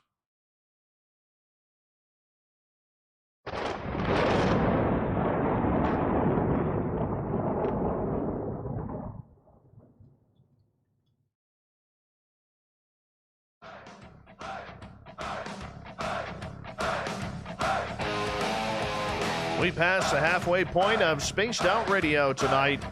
My name is Dave Scott. Thank you so much for taking the time to join us. We really do appreciate earning your listening ears. I want to remind you that if you've missed portions of this show or others, you can check out our free archives by going to youtube.com/Spaced Out Radio. Just do me the favor, hit that subscribe button. Our website, spacedoutradio.com, where we have a plethora of features for you, including rocking out to Bumblefoot and reading up on Captain Shirk's SOR Newswire.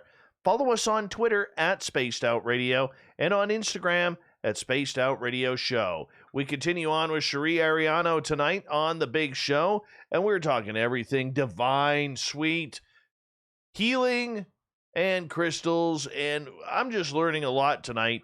I hope it's sinking in, because one of these days I'd like it to stick mentally.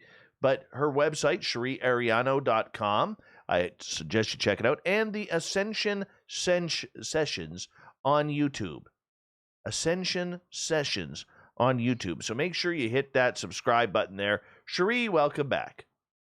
Thank you so much, Dave. You are Sorry welcome. about that tongue twister. It is a bit of a tongue twister. It is, Yeah. especially for us Canadians. Well, for everyone, it used to be the Ascension Project, and then I found out that was taken, so I had to rename it the Ascension Sessions, and I kind of liked it better because sessions represent, these ongoing meetings, which is kind of what they are. Mm-hmm. I want to ask you something. Mhm. As earlier before the show, I was perusing your website, CheryArellano.com. Wait, can you roll the R's one time for me tonight? Cherie Arellano. Arellano. I love that. There we go. Cherie I just got stuck. Arellano. There we go. All right. Are you happy now? Yes, thank you. That All was right. good. All right. That was good for me. All right. Crystalline light healing. What is that? Wow. Okay. Crystalline light healing is a healing modality that combines a lot of different other healing modalities. So it was designed by my teacher, Raquel Sacramento, who lives in Portugal. And she's been a healer for like 20 plus years. And so it kind of takes into account all these different healing modalities, such as sacred geometry, journeying, the power of intention, chakra balancing. There's a lot of different healing tools that are combined. But basically, it works with the crystalline healing light, which is a pure source light energy field that we kind of project onto the body when we do these healing sessions remotely. So it's all done. It can be done in person or remotely, but right now it's a little bit easier to do them remotely, especially with everything that's going on in the world. And it's like a holographic mind projection healing, and it's all energetic. It's all done through the power of intention, and my guides work with your guides, and they get together and we do the healing together. So it's not just me doing the work. You're actually doing the work with your guides and your divine healers and helpers, but I'm kind of like the facilitator, if that makes any sense. And sessions usually last about 2 hours, typically anywhere from an hour and a half to 2 hours. Okay. So when I'm doing this, am I actually going under, or is it just so relaxing that I'm going to be put to sleep? Yes. It's not going under like hypnosis, but a lot of people do go into such a deep state of relaxation that it's kind of like you're in your subconscious mind. Once in a while people will fall asleep, but they're kind of prone to falling asleep anytime that they're relaxed, so they still receive the healing. But most people stay conscious because we go on like different journeys together. Like sometimes we'll go to, the secret healing garden, or we'll go, to different things that we'll go to the Akashic Hall of Records, So it can be kind of active through your mind's eye, but it's also very, very relaxing. So a lot of people come out feeling, that deep sense of relaxation and peace, and they feel lighter, and they feel, it's different for everyone, but it's usually a very positive experience. When you talk about the oh my goodness, you just mentioned it, and all of a sudden my mind went blank. The hall where all the records are, you just mentioned. Mm-hmm. The Akashic Hall. That's the one. Yes.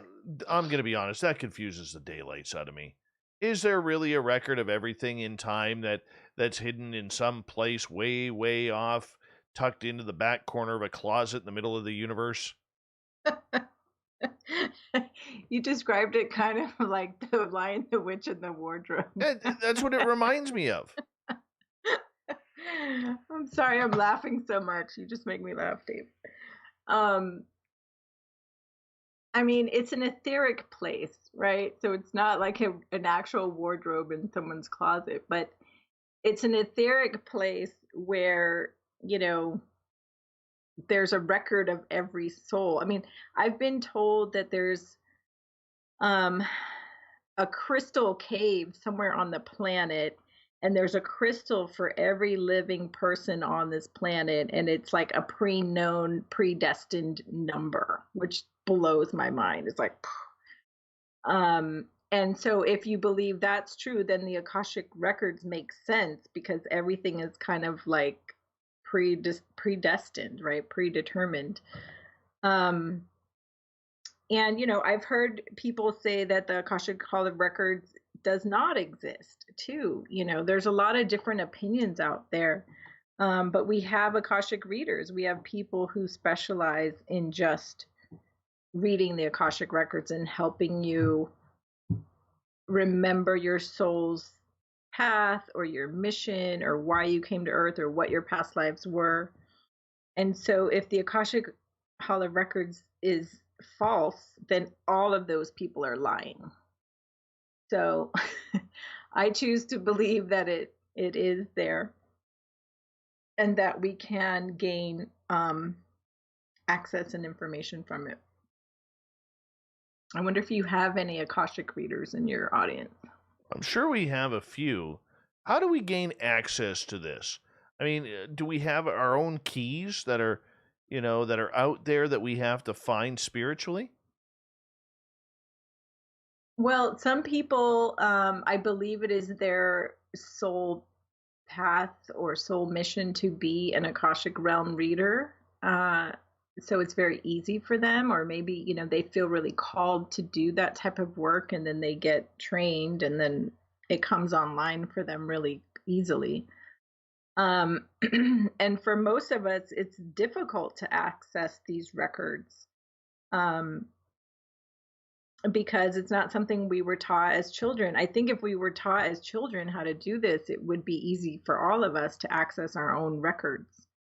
When I take people on a journey there, a lot of them end up getting some kind of message from that experience. Like they'll have a vision, or they'll get a thought, or they'll have, some kind of download, like, oh, this just helped me answer, why my sister is going through this, because in a past life she drowned, or whatever the case is. So a lot of times it will help answer people's questions that they can't figure out. So when I take people there in my sessions, it's not like most of them see this big thing and get this big message, but they get some morsel or some piece of information that really unlocks a door for them and helps them understand why they're in a particular situation with somebody. Okay, so in order to try and find out who we are, does that also include our previous lives? Yes and no, because when we come here, we get amnesia, right? Like we're born into these bodies. We don't remember our past lives. We don't remember our soul's mission. Some of us do. I mean, I've heard these incredible stories of kids who were like 5 years old. They remember their past lives. They remember their soul's mission. They know exactly why they're here and what they're supposed to do. And that's amazing. And I think more kids would be like that if we weren't programming all of that stuff out of them. But yeah, it's a confusing thing because I feel like if we were allowed to remember our past lives and our soul mission straight out of the gate, we'd be on our evolution much sooner and we'd be evolving much more quickly.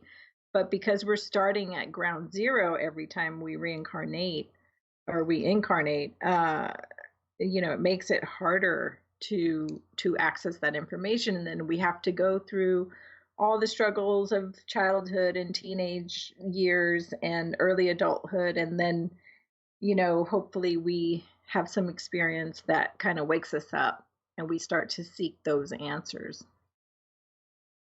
You mentioned earlier, when I read in your bio, and you've mentioned it as well, about being a starseed. Mm-hmm. What does this mean? For a lot of people out there, it's going to be some hippie reference that makes you not shave your legs and armpits, but for others out there, and I say that in jest because you and I, we like to laugh, and I mean that, on a funny level. But I mean, for a lot of people out there, when they hear the word starseed, oh, you could see the eye rolls, you could feel the eye rolls, and so what does it actually mean to be one? Right. Yeah. I don't even like talking about it because I know people are rolling their eyes. But so basically, a star seed is a soul that incarnated on Earth who has had past lives on another star nation. So you have a really wise audience, and I'm sure they've all heard of Pleiadians and Andromedans and reptilians and Syrians. And so starseeds are usually souls that come from another star system. So, for example, if you're a Syrian starseed, you have a star family in the Sirius constellation on your home planet. And it is also believed that you have a physical body over there on that planet, and you have your physical body here on this planet. And so when we go to sleep at night, we kind of jump over to the other planet and we go back to our star family, and we travel in the astral realms, and we do work and we do missions, and we get our marching orders basically from our star family. And then we wake up in the morning and we're back in this body, and we do the things that we're supposed to be doing here on Earth. So that's kind of like a definition of a starseed. And what's different about starseeds is that they have a bigger light body. They have huge light bodies. So usually when you walk into a room, like, people can feel your energy is different because you're not an Earth angel or an Earth soul. There are souls who are simply Earth souls. And, there's different kinds of souls. So that's kind of what's different about starseeds. I also met someone recently who believes that the only starseeds on the planet are either Syrian or Pleiadian. And if anyone else claims to be any other kind of starseed, it's false, because only Pleiadian and Syrians have dominion over this planet to come here. The jury's still out on that for me. I'm not sure if that's true, but I thought I would mention it because I would love to hear if you've heard anything like that. But I can say that I am a Syrian starseed. I've had it confirmed by 3 different sources.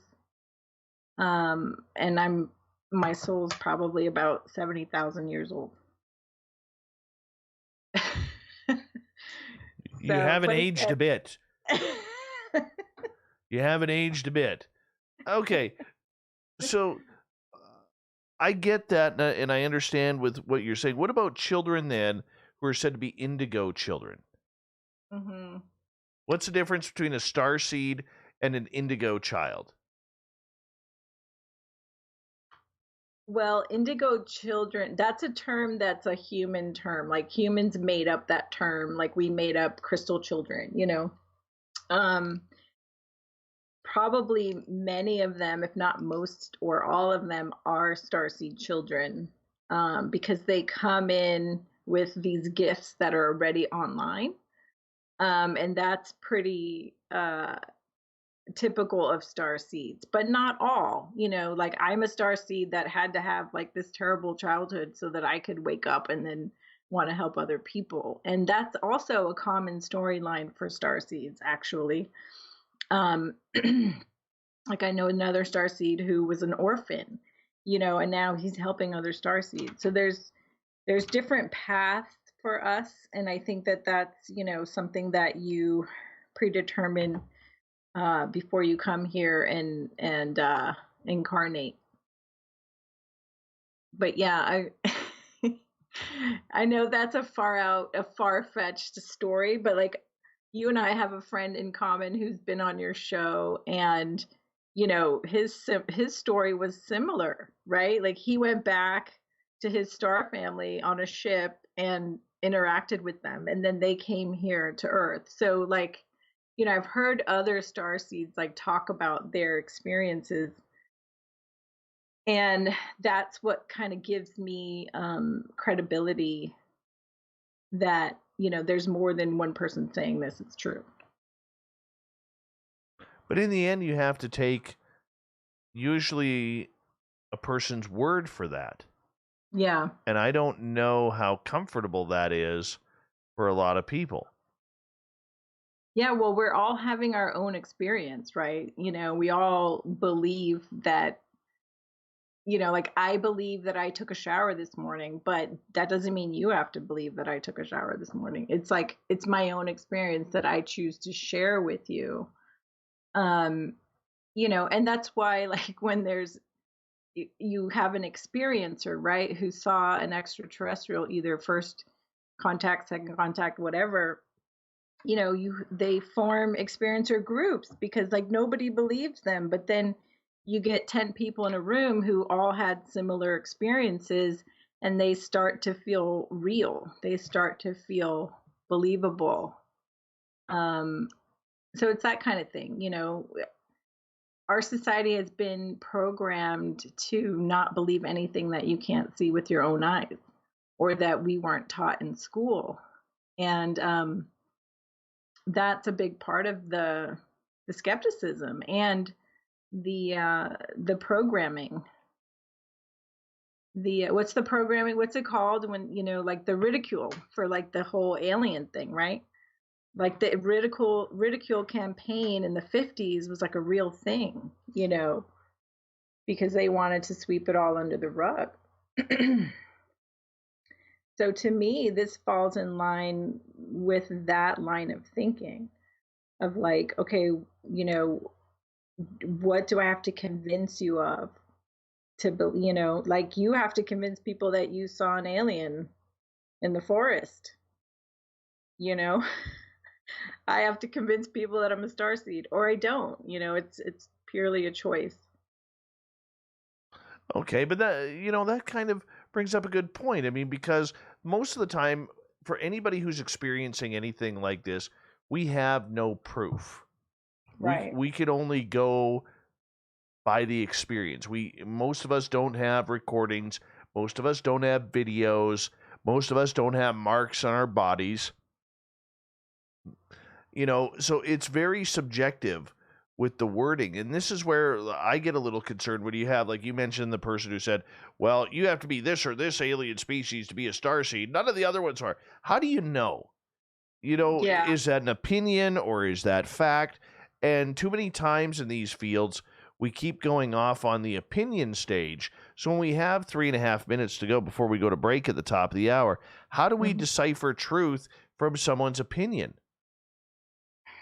That's a quest that that I am forever on, Dave, because you know, unless you're like fully psychic all the time and you're just like 100% plugged in, you don't know. Like, you have to go with your gut, you have to go with your intuition, and you have to go with what feels right. And if you lean as a skeptic, or you tend to not believe these kind of things, but you're really curious and you're still open, then, do some research, do some digging, and try to find some other truths, because, everything is not at face value, you know? So, but that's a good question, because I'm still sitting with that truth, that reality. Is that person right? Like, he was told that by his guides, but that doesn't mean that it's true. That doesn't mean it's the 100% truth. So, I just keep researching, keep asking my guides for confirmation. I do that. I'll be like, okay, give me a sign, give me a synchronicity, give me a sign to let me know if this is truth or not. And believe your gut. But for others out there, I mean, gee whiz, it's hard.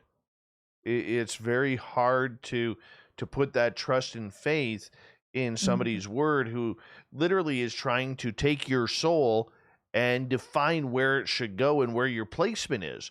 Is that just human obfuscation, or is that just somebody who's on an ego trip? Or are they telling the truth? Great question. I don't know. It could be all of the above. Because I've asked those same questions, like, okay, is this just this person's ego? Is that his experience and his truth because that's what his guides told him? Like, how did he come upon this information?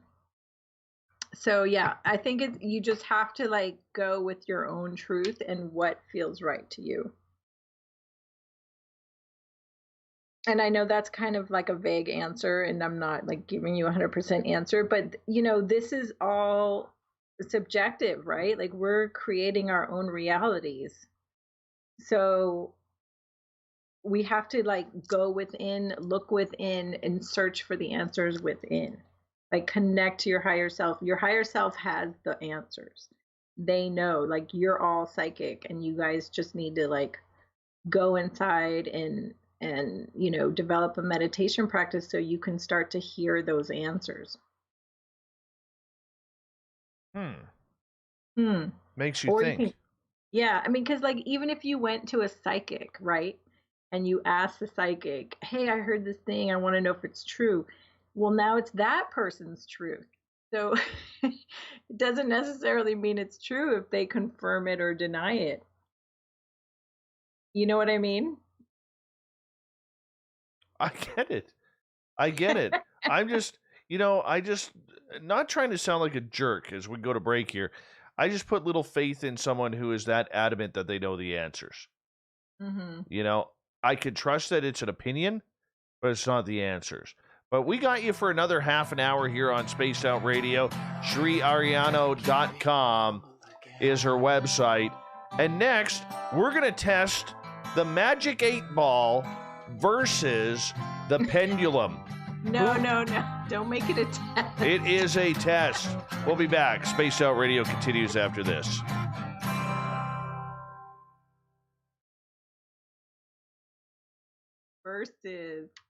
Versus. All right, I'll be right back. I'm just going to take my dogs out, okay? Okay. All right.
All right.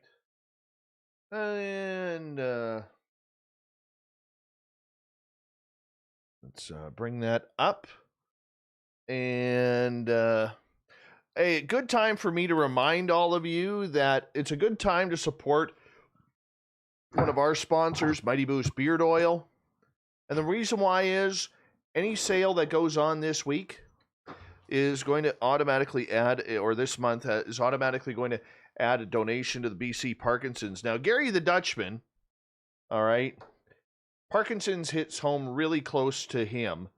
And so he's trying to raise $1,000 to donate. Almost there.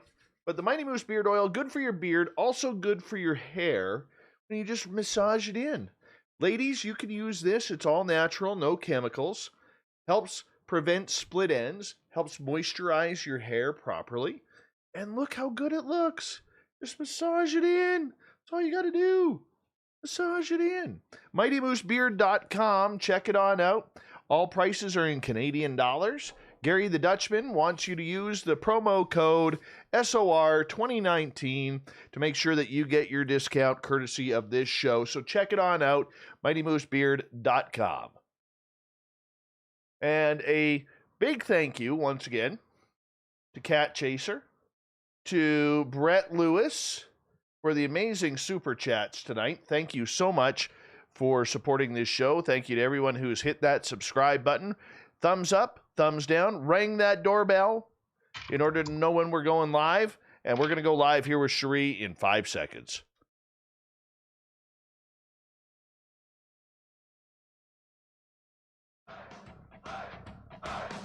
Would you like to connect with us? Head to spacedoutradio.com for all your latest show info. Now, back to Dave Scott and SOR. Here we go with the third and final hour of Spaced Out Radio tonight. My name is Dave Scott. Thank you so much for taking the time to join us. We really do appreciate earning your listening ears. Hello to everyone listening in on our terrestrial affiliates around North America, digitally on TalkStream Live, Revolution Radio, and KPNL. All of our archives are free by going to youtube.com/Spaced Out Radio. Just do old Davey the favor, hit that subscribe button. The Desert Clam has set the password for tonight in the SOR Space Travelers Club, Quackle. Quackle is your password. Use it wisely, Space Travelers, as the Clam sets the password each and every night right here on Spaced Out Radio. Our website, spacedoutradio.com, we have a plethora of features for you, including rocking out to Bumblefoot and reading up on Captain Shirk's SOR Newswire. Follow us on Twitter at Spaced Out Radio and on Instagram at Spaced Out Radio Show. We continue on with Chery Arellano. CheriArellano.com is her website, and we're going to have a little bit of fun here. I should mention her YouTube channel as well, the Ascension Sessions. So you want to hit subscribe on that and check out her videos. Cherie, welcome back. Thank you, Dave. All right, we're doing a little test here with all of you tonight. And we'll get the audience in our chat rooms and on Twitter to ask some questions in capital letters, yes, no type questions. And we will see if we're going to put the 8-ball, the magic 8-ball, up to the task here, along with Cherie, who is going to have a pendulum going. And we want to see about some accuracy here. Accuracy. See if we can get things going. How accurate? Okay, but it's not a competition. No, Dave. no, it's not a competition. 8-ball's going to win. It's the sportsman in you. You can't help it. This is true. This is true. So I want to know, before we bring in the pendulum, I have a couple pendulums. I know how they work. I find them to be almost fairly accurate. Yeah. Then again, the magic 8-ball, it gets tired after a while. And near the end, it lets you know that it doesn't want to answer any more questions. I've noticed that. Yeah. Yeah. So let's do a little test here with this before the audience questions in the chat rooms come in. Okay. All right, let's do a little test here. All right. And let's see. Within the next month, will Cherie have extraterrestrial contact? Within the next month. Oh, Magic 8 Ball. Let's warm this up. My answer is really clear. But I won't tell you what it is. You go first. All right. I'm going first. It says my batteries are low. That's usually negative. I got a clear yes. Uh-oh. Uh-oh. Uh-oh. All right. Ross has a question here. Will the what the hell is this? Leonidians, the Lions race, again visit to repeat their message that they are the Lions of the Divine Galactic Spirit? Okay. I have to take a deep breath because you're making me laugh so much. So let me recenter myself. All right.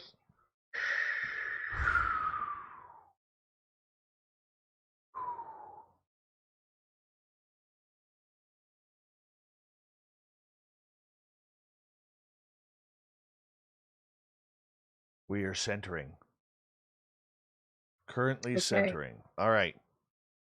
Will the Lions come back and say, hey, Bubs, we are the ones in control. Look at our teeth. Look at our beautiful manes. Intel looks good on my end that they are returning.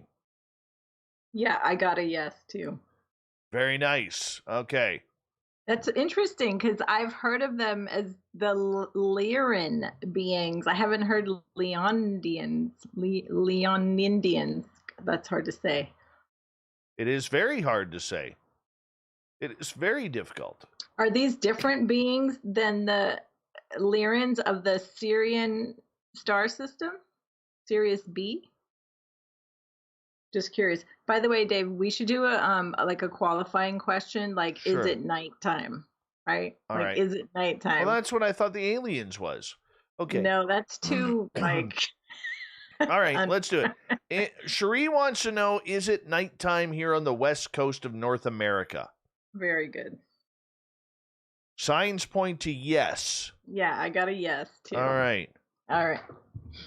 All right. Now that we're warmed up, let's get to some audience questions here. All right. And Grandmaster wants to know, is Cherie in contact with Pleiadians? Is Cherie in contact with Pleiadians? Magic 8 Ball, your answer is? Reply hazy. Try again. I got a yes. Hold on. Let me ask the Magic 8 Ball this for a second. Magic 8 Ball, do you want to play this game right now? Out of fuel, try later. Oh, you can't compete with the pendulum. Hold on. We're going to compete now. That's basically what he's saying, is he can't compete with the pendulum. All right, now the question is, where did I put mine? They're around here somewhere. Oh my goodness. Now I gotta look. Now I gotta look here. Where did I put mine? Who asked that question about the Pleiadians? That was Grandmaster. Grandmaster. I had indirect contact with them today, in fact. Indirect. I could use Science Bob's beard. I mean, it might have been direct, but to me it was indirect. Like, seriously, where did I put them? You know, I always have my pendulums hanging around. Now you can't find any of them. You can use a necklace. I don't have one.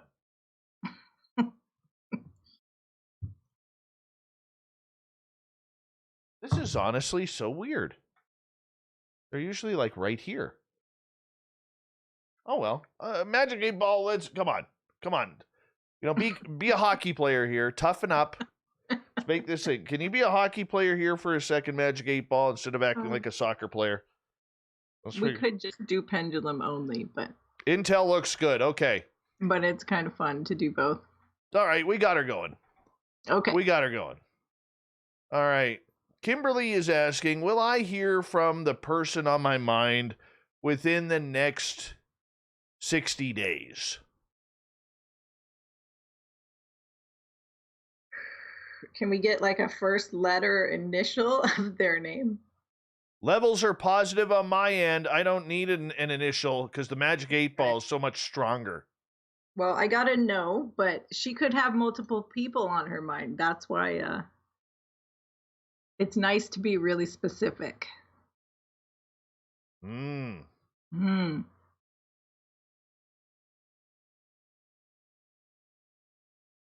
right. Let us move on here to another question. Let's see here. I want to remind the audience to make sure that you put your questions in capital letters. Let's go to Chris Mo. Will my Carl story, so his own alien story, be of interest to anybody? Ooh, good question. Yes. My answer is levels are positive. I got a yes as well. Now, Chris Mo, if you want to tell your Carl story, get a hold of me, because I have a new feature on our YouTube channel called True Tales, and I would love to be able to interview you and share that. So that actually works. See, it was true. Instant. Totally instant. Totally instant. Got to be able to do that. Grandmaster is asking, will the gray aliens attack Earth? Okay.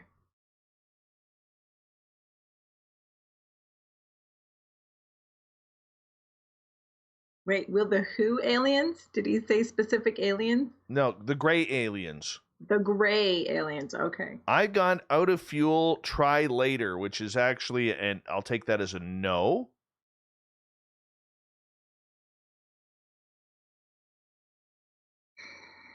I'm getting a maybe.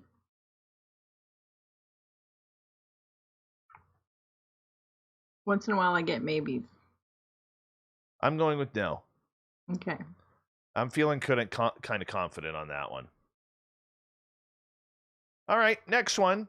Nikki is asking, should I write my new book?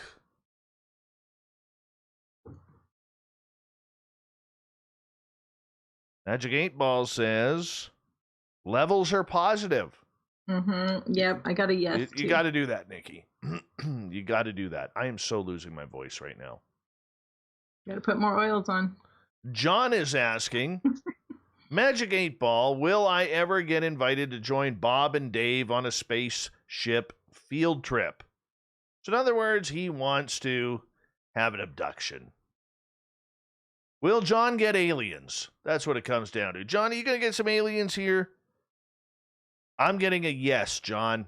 I'm getting a yes. You're going to get some aliens here soon.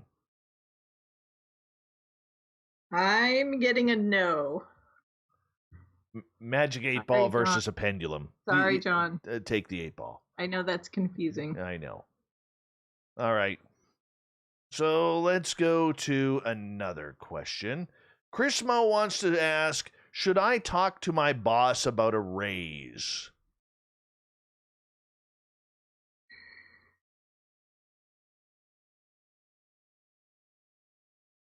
Not today, Sheriff. Not today. I got a yes on that one. But it depends how soon. Right. It all depends how soon, because mine is saying not today. Oh. But it's not. Okay, so let me rephrase the question. No. Could be tomorrow. In the future, in the near future, within the next month, should Chris Mo ask for a raise? Magic 8 Ball, do you have a better answer for us? I got a yes.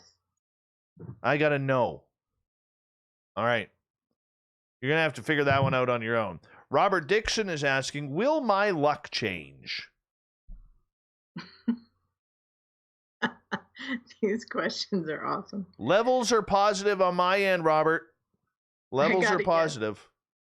Just got a yes on that one. Stick with the course. Stick with the game plan.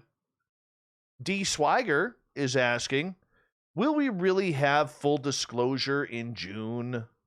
Will we? This June? I got intel looks good, but I don't really believe that answer. I'm getting a clear yes as well. Weird. Okay. William wants to know, do the Greys have an evil agenda?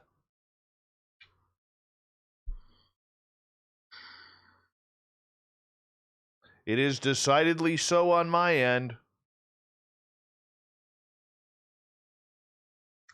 That's a trick question because there's multiple Greys, right?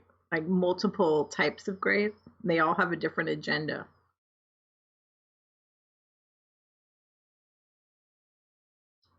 So I would say, do some Greys have an evil agenda? Yes.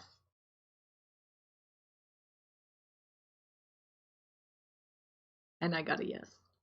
All right, let's move on here. Let's see.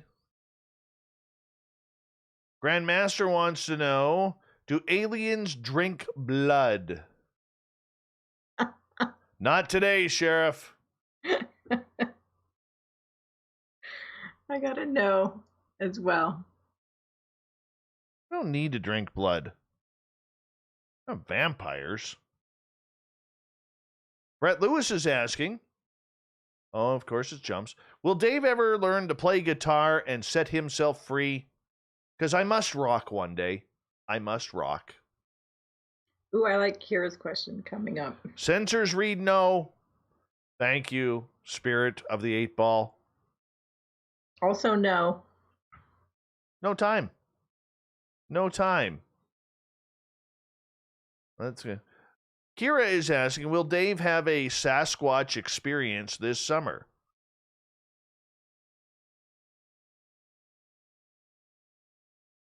Ask again later. These questions for me are always hazy.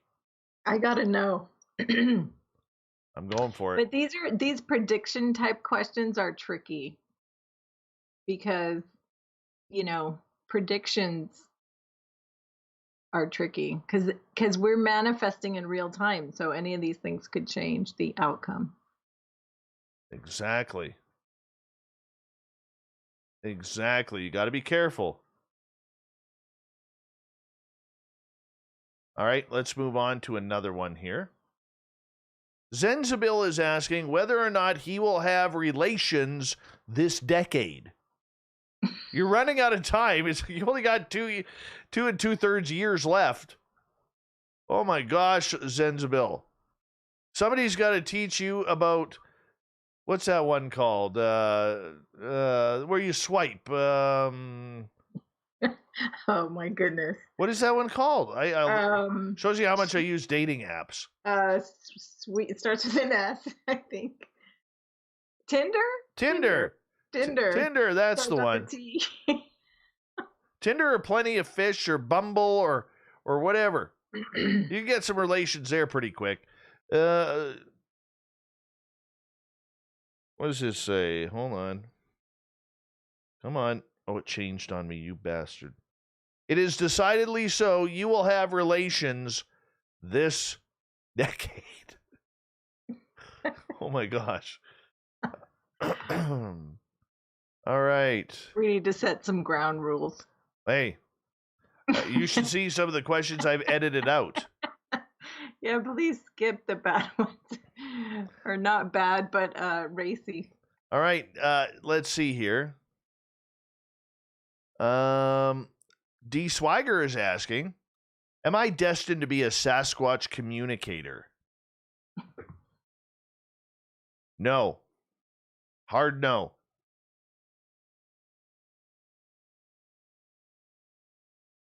I'm getting no too. All right. Jesse, who's got a fantastic beard, by the way. I've been playing guitar for 70 years. Will I ever learn how to play it right?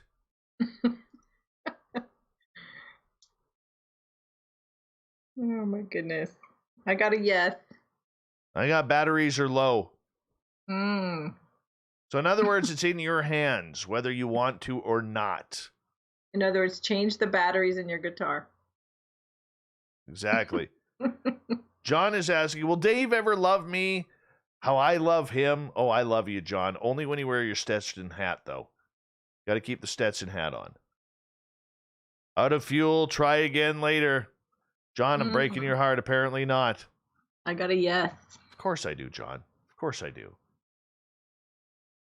All right. Kira is asking, will Cherie have a Sasquatch experience this summer? That depends. My sources say no. My sources say no.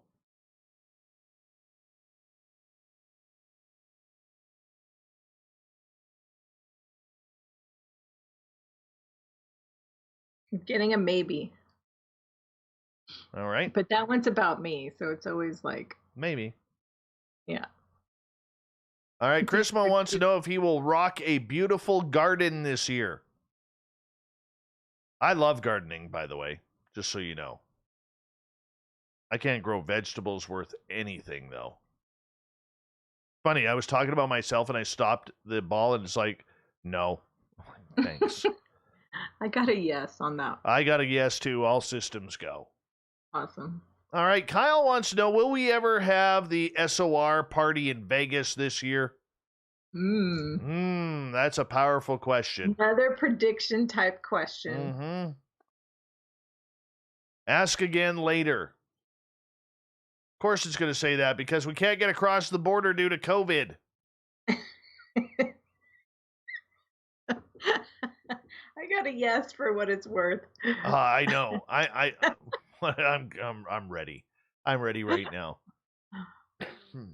Yes, if Soltech, if we go to ESETI, I'll have a Sasquatch experience for sure.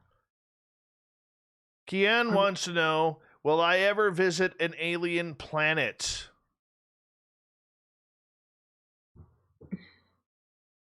I got batteries low, which is usually negative for no. Sorry.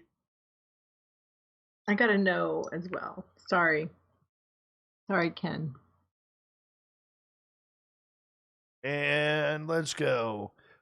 Duke wants to know, is the moon hollow?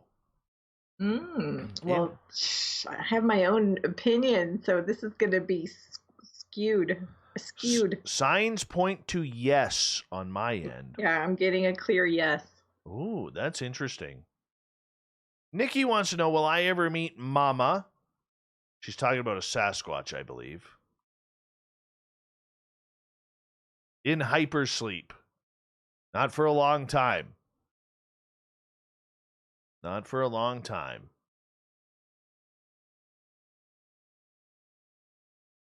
I'm getting a no. 416 Bitcoin wants to know, is Bitcoin going to be okay?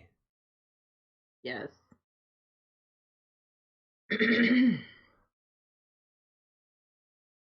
Infinitely yes. Yes. Yes. All right. 90K. Bomber, are the stars just holes poked into the top of the mason jar lid? Interesting question. Sensors read no on my end. I'm getting a no as well. All right, we got let's see, time for one more. Robert wants to know, this is a final question before we got to let you go. Robert wants to know, will I ever be able to fully tap into my gift? Good question. That's a good question. You have my pity on my end. I'm getting a full yes. Maybe it's because it's going to be yes, but it's going to be one of those things that you don't really ask for. That's what I think. Cherie, we have about 40 seconds here. Tell everybody where they can find you, your website, and your YouTube channel.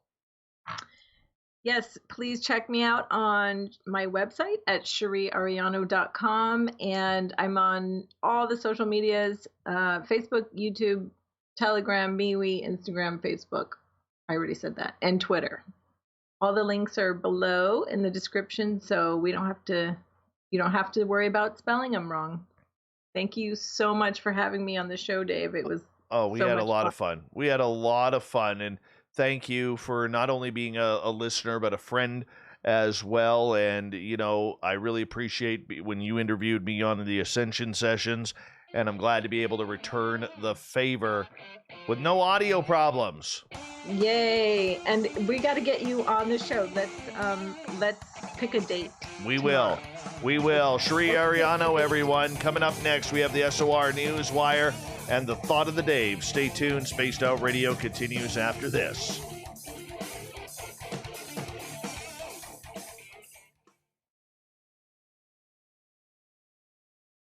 Good job, Cherie. Thank you. No that problem. was awesome. That was a lot of fun. That was a lot of fun. Totally a lot of fun. I knew the questions would be crazy. Totally crazy. Well, thank you so much for having me on again and I appreciate making you. me laugh. We always have a lot of laughs. I together. appreciate you. I got to run, get ready for the Ditto. news, and we will make sure that everything is good to go. Okay? Yes. And did your wife like her bracelet? Loved it. Okay. She said to say thank you. Awesome. So glad. All righty. All right, my friend. You take Have care. a beautiful night, and we'll talk soon. All right, take care. Okay, you too. Bye-bye. Bye. That's Cherie, everyone. I'm just getting the news ready here. And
all right. All right, now that my voice is almost gone.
Vin's the kind of guy who walks around with an empty cigarette pack in his upper left shoulder rolled up in his t-shirt. Well, thank you, Grandmaster.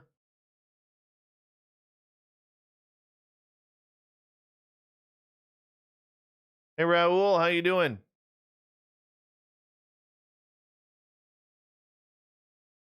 Rafaela, you're looking gorgeous tonight. Duke, you're looking stunning.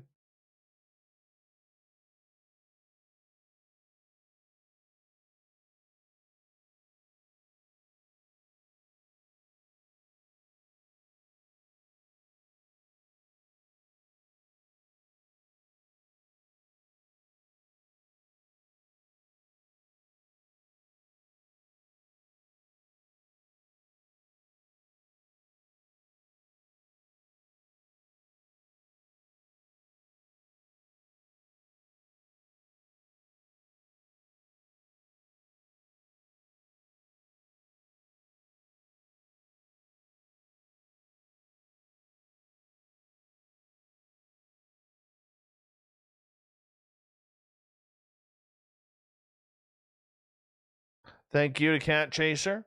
Brett Lewis for the awesome super chats. Thank you to everybody who rang that bell and hit that subscribe button. Here we go, the final half hour of the show.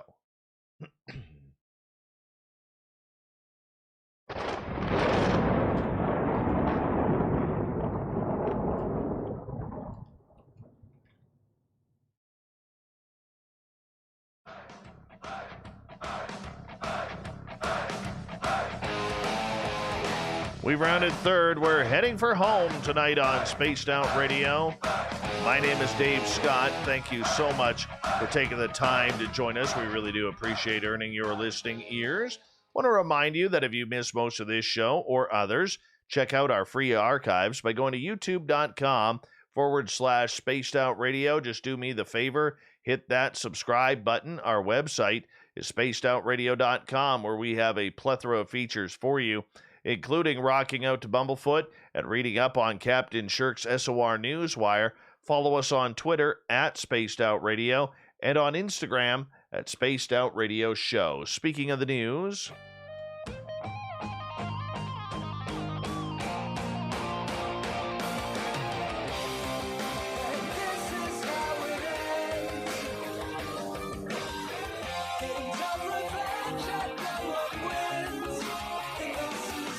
the news is always changing, which is why we bring you the SOR Newswire at the back end of every show, where we get to the weird, the strange, the wacky, and sometimes the ufological. Amazing images have been leaked from a secretive Pentagon investigation of UFOs. The task force has been gathering evidence for a comprehensive report for Congress, which is due in June, that includes photographs and videos of UFO encounters with U.S. military assets, including Navy destroyers off the coast of Southern California. Part of the report is to educate other military and intelligence officials about the nature of the UFO mystery. The new images were gathered by the task force and obtained by investigative filmmaker Jeremy Corbell, who confirmed their authenticity. Mystery Wire, who wrote the story, has independently confirmed that the visual materials are included in the briefing presentation prepared by the UAP task force. Now, this also includes a remarkable video that was recorded in July 2019 by naval officers using a night vision device showing what appeared to be a pyramid-shaped object hovering 700 feet above the Navy destroyer. Now, this is an incredible video. The video was taken on deployment from the USS Russell, Corbell said. It shows what they described as vehicles, and they made great distinction. They made sure in this classified briefing that they made a great distinction that is not something that we own either, a black project. This is not something of a foreign military, that these were behaving in ways that we did not expect, and that they were, shaped on non-aerodynamically.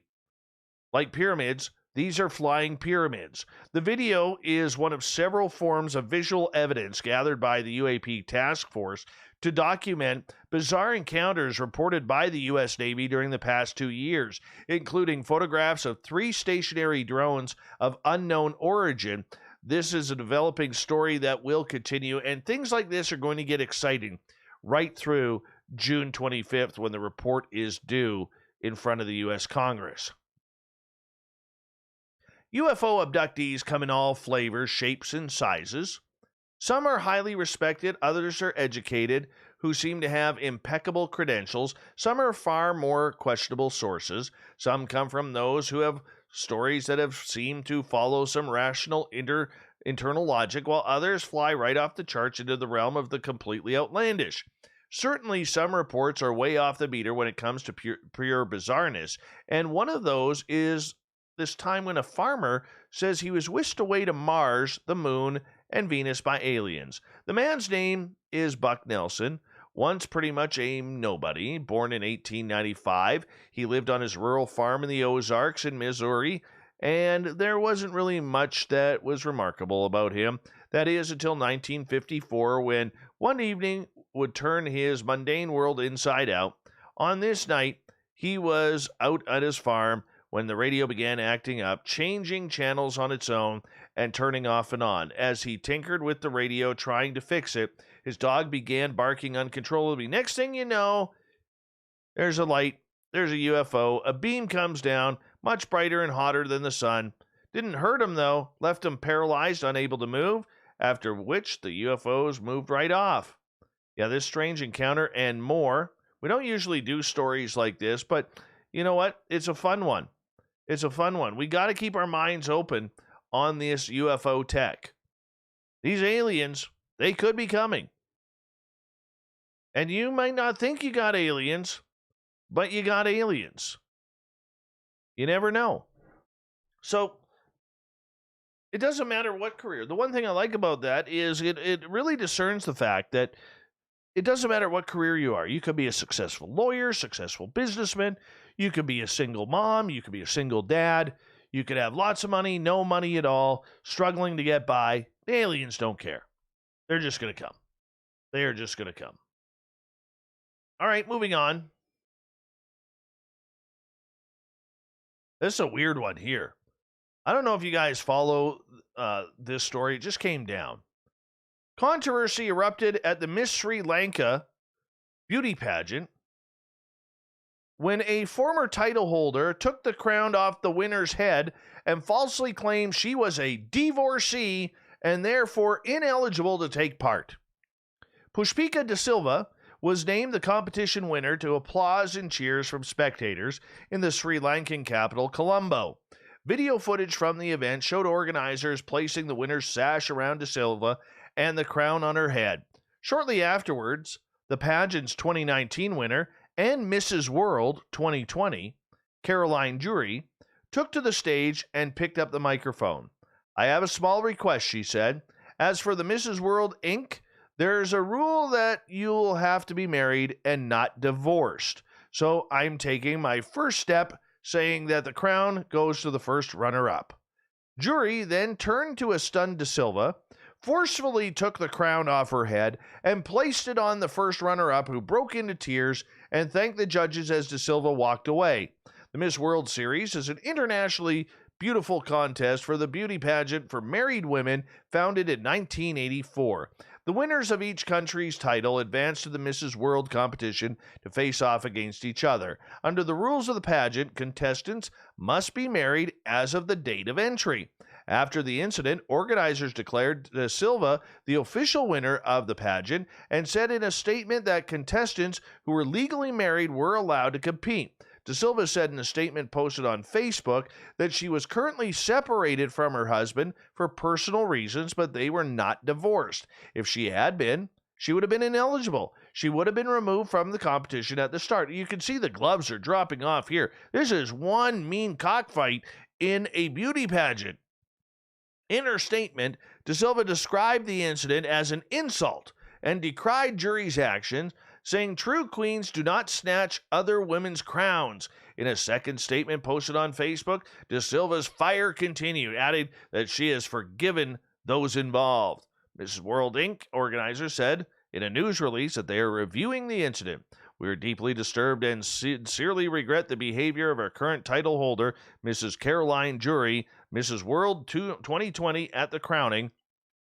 Statement said, adding that the director of the Mrs. Sri Lanka pageant will be asking Jury to apologize. Let it be known, Miss World Inc. does not sit in moral judgment, the organizer statement said. If the delegate sent by Mrs. Sri Lanka World to compete in the international competition is legally married, she will be accepted. Darn it.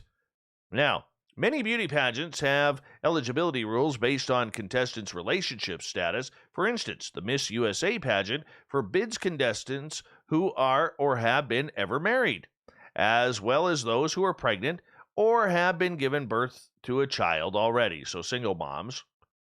According to the eligibility rules for numerous state titles, the rules have been criticized being as outdated, limiting, with some urging organizers to change the guidelines. There have been several instances where a contestant has been disqualified or winners dethroned after organizers found out they had lied about their marriages. Famously, Carolina Duran was forced to hand over her crown after winning Miss Dominican Republic in 2012, with organizers saying she had violated the rules by hiding her marriage and claiming she was single. Oh, the humanity of it all. Humanity. Let's move on. You'd think the colorful plastic bricks, aka Lego, are just kids' toys, but you know what? They're actually worth a lot of money. Black markets usually provide those looking for illicit goods a relatively safe trade network, while they can offer those living under repressive regimes a chance to buy basic necessities. Mostly, they're used to sell illegal stuff, like parts of endangered animals. But that's not all you can find in these shady marketplaces. You can also find an assortment of narcotics, weapons, criminal services, and Lego. Yeah, you heard it. Lego. French police authorities are building a case against an international criminal network dealing in stolen Lego. Last June, they caught 3 Polish citizens, 2 men and 1 woman, red-handedly stealing everyone's favorite toy bricks from a toy store in town. The trio confessed that they were part of an expert thief team specialized in stealing Lego. It turns out that there are actually groups that are practically Lego mafias. Entire criminal organizations center around pilfering Lego blocks and selling them through both illegal and legal channels. The criminals come to France, set up a hotel in the Paris region, then set about raiding toy stores before returning to Poland to sell off their haul, explained a French police officer. Next, they'll probably tell us that there's some kind of Lego godfather pulling the strings on this. But who on earth is buying these black market Legos? Kids of actual mafia bosses who are trying to learn the trade. Believe it or not, there's a whole worldwide community of people who invest in or play with Lego blocks, or both. Lego has quite a following within adult fan community. Because of that, there's a huge market for Lego right now, said Chris Malloy, a Lego collector who runs the Brothers Brick website. That market has only gotten bigger over the last year, confirmed another Lego specialist, Gerben van Ilken. He said it's all due to the COVID-19 pandemic. Damn it, COVID, you're now making Lego part of the black market. Investing in these pieces isn't new, but this niche market has reached new heights with the pandemic. People have more than time at home because of the health restrictions, and the game market has exploded. Now, Lego don't come cheap on the black market. These kits are pretty pricey to begin with, but the Lego Group's marketing policies can cause the prices to skyrocket. Lego tends to have products that are available for a couple of years at a time, and then they phase them out, explained Malloy. If you look at the older sets that are no longer in production, they have a collector value on top of their original value. Those can go for thousands of dollars. An example, Malloy named a certain cafe corner Lego set that cost some $150 when it was released in 2007. Since its disappearance from the store, it can now reach as much as $2,500 in its original packaging. Of course, it all depends on finding the right buyer. If someone has nostalgia for it because it's a series, maybe they have all the rest of the series, but they're still missing that one, they might be willing to pay more for it. So the prices can fluctuate quite a bit. All over Lego. All over Lego. Amazing. After finally living with the world's longest nails for decades, a Texas woman has decided to finally cut them off. Ayana Williams of Houston broke the Guinness World Record for the longest fingernails in 2017 when they measured nearly 19 feet long. They were measured at longer than 24 feet last week before she cut them off at a dermatology office in Fort Worth. With or without my nails, I will still be the queen, Williams said, according to Guinness. My nails don't make me, I make my nails. Williams needed an electric rotary to get her Wolverine look, according to the report. She had not had her nails cut since the early 1990s. I don't know about you guys. I find that personally a little hideous. I do. I don't know why. It just, that's too long. Too long. A website is offering a remodeling enthusiast $1,000 to watch at least 10 episodes of 3 different home improvement TV shows in a month and document the experience. Renew Home Warranties, a website dedicated to reviews and comparisons of home warranty providers, say it will pay someone $1,000 to watch at least 10 episodes of 3 TV shows dedicated to home improvement projects in a 1-month period and complete a worksheet from the experience. You love a good before and after? Do you love home improvement shows? Do they inspire you? Have you spent a weekend binging on your favorite house flipping show? If so, we got a job for you. Applications being accepted through May 10th, and the winner will have until June 17th to complete the task. You think about $1,000 a month for that in the middle of spring when you could be doing your own work. That's not enough money. That's not enough money at all. No way, man. Not a hope. You got to buck up for things like that. If you want me to spend my money or my time is valuable. But the sad part about it is there will be someone going for it. They always go for it. Police in Cincinnati say they are probing multiple reports of 5 loose monkeys on the west side of the city, but have not yet confirmed their presence. Residents say they spotted 5 monkeys swinging from trees in St. Joseph's Cemetery. Oh, there's nothing creepy about that. In the East Prince Hill area Wednesday night, and one witness captured a video that appears to show the animals in trees, but police said the footage is not clear enough to confirm the animals were monkeys. Cincinnati police responded to the cemetery Wednesday, but did not encounter any monkeys at all, the official report says. The Cincinnati Zoo said all of its monkeys are accounted for, but the facility would assist police in searching for the primates if their presence in the city is confirmed. There's not much we can do until we have a confirmed sighting by Cincinnati police, David Orban, the zoo's director for animal science and strategy, said. Police say that if there are monkeys on the loose, they likely escaped from a private collection, but no one has contacted police to report their exotic primates missing.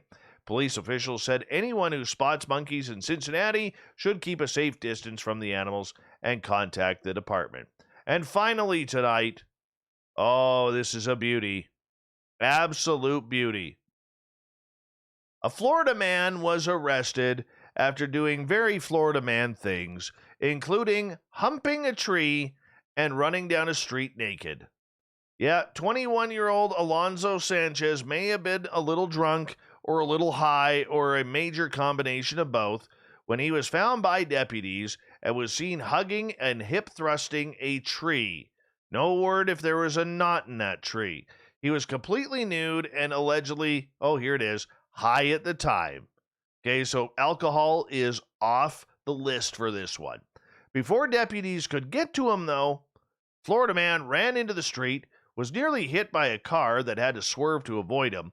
When the deputies attempted to arrest Sanchez, they said he was dirty. Yes, arrest Sanchez because they said he was dirty. He punched one of them in the face. A dirty Sanchez type of move. After a brief struggle, he was apprehended and taken to Lehigh Acres Regional Hospital. He faces a battery charge and was booked into the Lee County Jail after his hospital visit. You know, Florida man never, ever disappoints, do they? Never.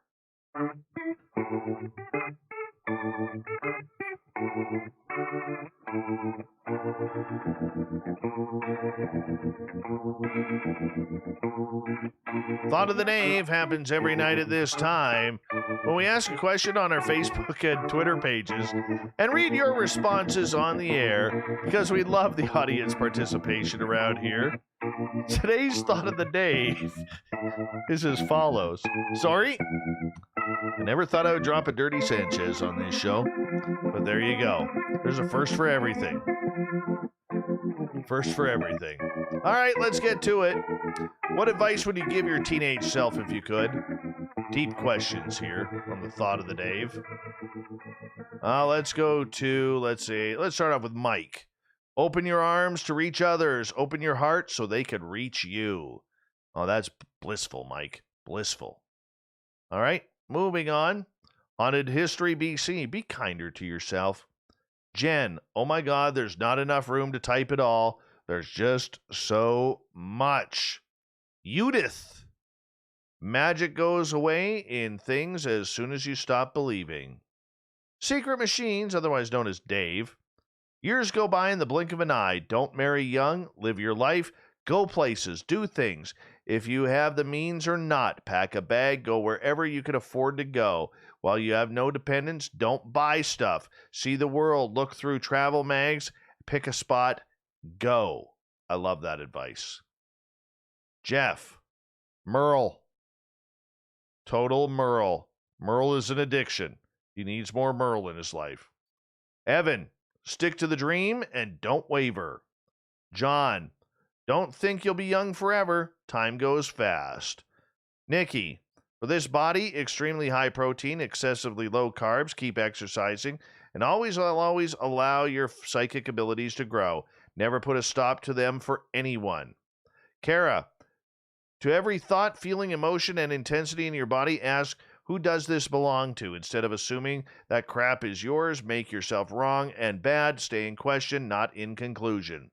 Chris, you can have children without getting married. Richard, save some money and invest in Amazon. And I'm not talking about the rainforest. James, my advice to my teen self would be use intelligence, energy, and integrity as operating platform and know there is a superior life forms and everything else is a lie. Everything. Drew, eat more peyote. Richard, it's easier than it looks. Don't be fooled. 90% of the people don't have a clue what they're doing. They're just good at hiding it. Mike, you never know what someone is going through. Judge less, be kind more. Krista, nothing is ever personal. Jamie, you should have nailed her sister instead. Oh, my goodness. Oh, Jamie, I'm sorry. I don't pre-read these. Adriano, stop smoking weed and quit drinking and go to school. Tara has the best one. Love yourself. Thank you to everybody participating in the Thought of the Dave. We'll do it all again very, very soon. Thank you to Cherie for coming on. CheriArellano.com is her website. Great show. And to Captain Shirk for bringing us a great Florida man story on the SOR Newswire. We got Mr. Ron Bumblefoot Thal rocking in the background with Little Brother is Watching. Bumblefoot is the official music of Spaced Out Radio, rocking us in and out of every single show. Get your horns up for the guitar god himself. Special thanks to everybody listening in at home, at work, in your cars, wherever you may be. Thank you to everyone in our chat rooms tonight on YouTube, LGAB, Spreaker, Revolution Radio, Facebook, the Space Travelers Club, and all the Starkers and Starcats living the dream at hashtag Spaced Out Radio on Twitter.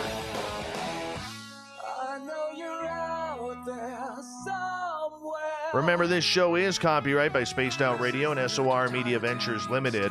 Thank you so much for choosing to share your evening with us, because together, my friends, we're watching. We own the night. Mr. Bumblefoot, we need a favor.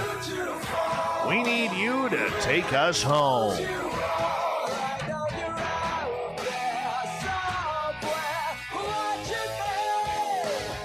Yes, the Woo train has docked for the night.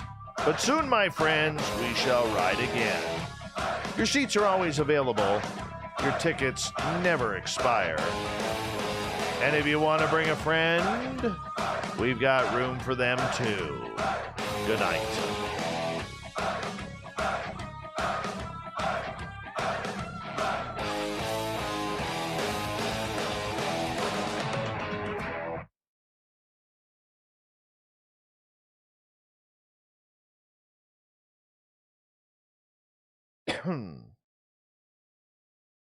All right. Give me 2 seconds here, people, because I had a screw up at the beginning of the show that I just got to fix here. Let's go like this. Hold on.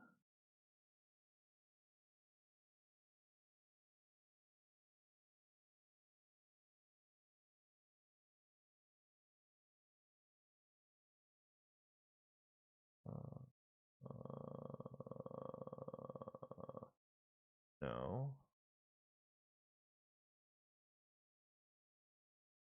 Oh, let's try that.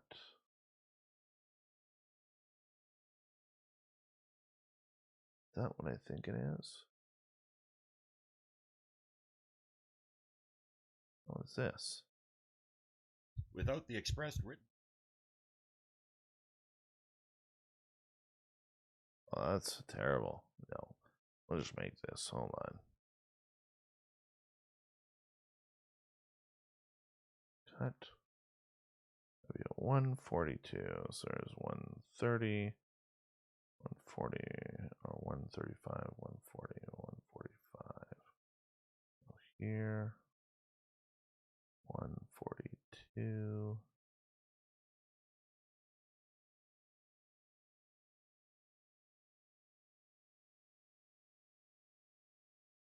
Yeah, we'll clip that out.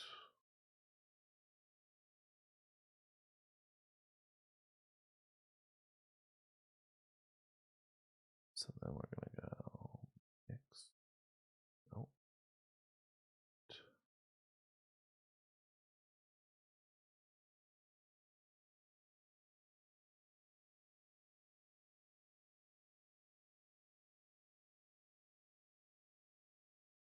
I want envelope.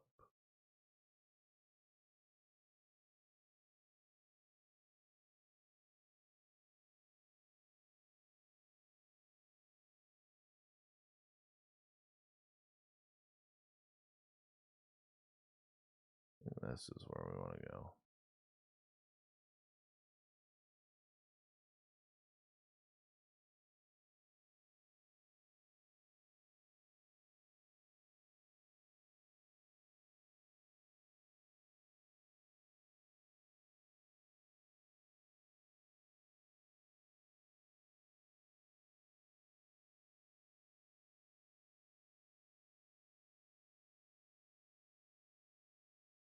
Damn it. Damn it, damn it, damn it. Don't screw up in your intros.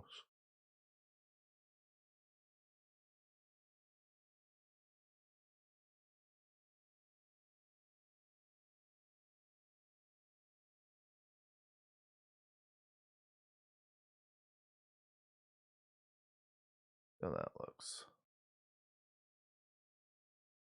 All right. Here we go. Testing 1, 2. Coming down in 3, 2, and 1. From the mountains of central British Columbia to you listening around the world, this, my friends, is Spaced Out Radio. I am your host, Dave Scott, sitting in the captain's chair of SOR headquarters. We welcome you to tonight's show on our terrestrial affiliates around North America, digitally on TalkStream Live, Revolution Radio, and KPNL. All of our archives are free for you. All you need to do is go to youtube.com/Spaced Out Radio. Just do old Davey the favor, hit that subscribe button. You can follow us on Twitter @Spaced Out Radio and on Instagram @Spaced Out Radio Show. Our website is spacedoutradio.com, where we have a plethora of features for you, including rocking out to Bumblefoot and reading up on Captain Shirk's SOR Newswire. Follow us on Twitter @SpacedOutRadio and on... I already said that. Tonight's show is brought to you by Chive Charities. Help make the world 10% happier by visiting Chive Charities today. You can find them on our website. Perfect.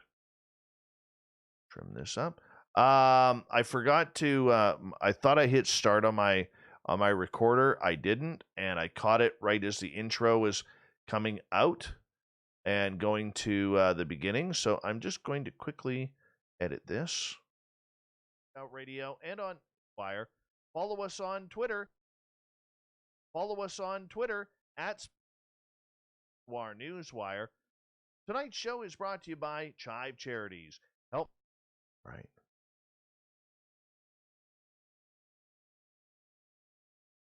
Bump this up. While I'm here, I'm going to download this show.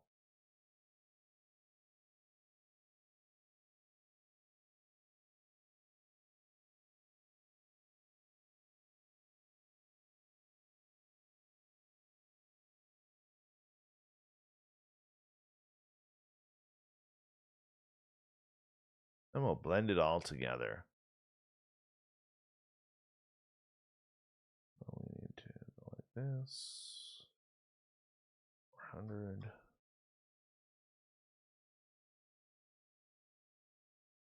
We is getting there.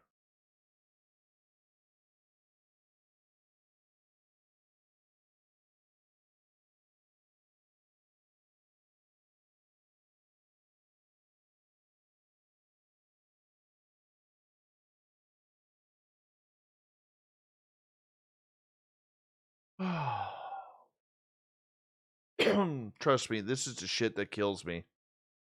This is the shit that absolutely kills me.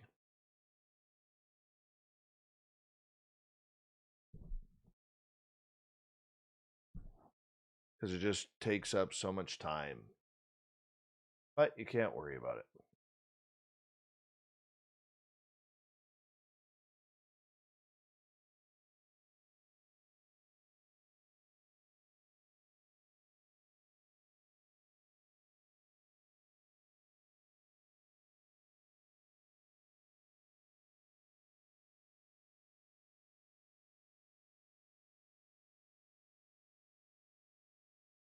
All right, we're not calling cops pigs in my chat room.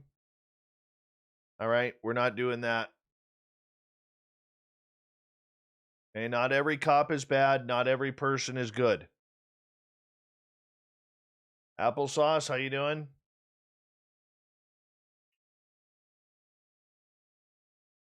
Where's my wrenches for comments like that?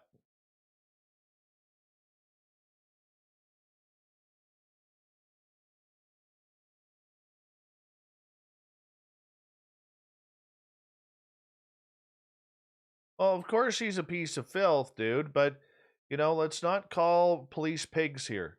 I don't do that. That's not cool. All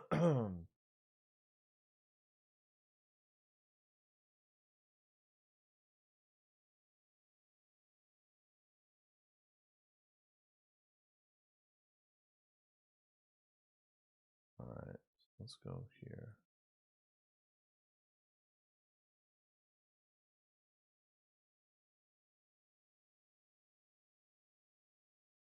I don't even know what the hell I'm doing here.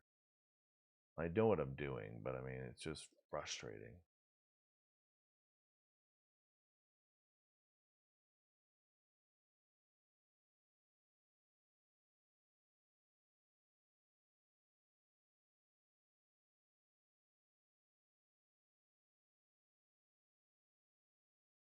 All right.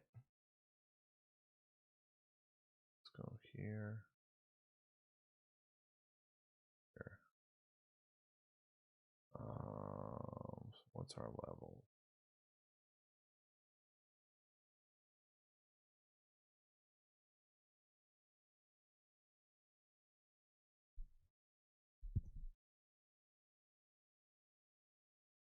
All right.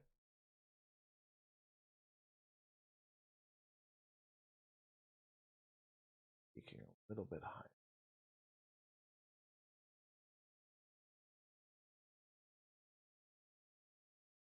Give me 2 seconds, peeps.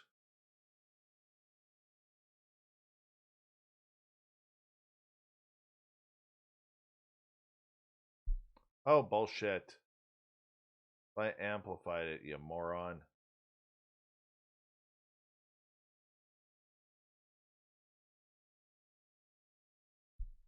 That's way too much.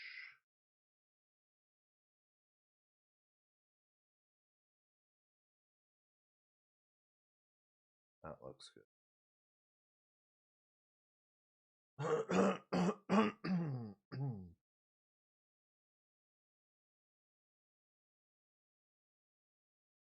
Let's go here.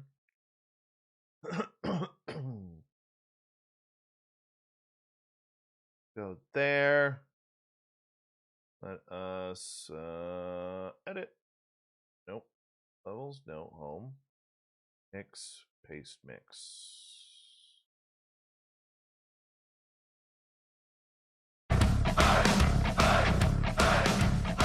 From the mountains of central British Columbia to you listening around the world, this, my friends, is Spaced Out Radio.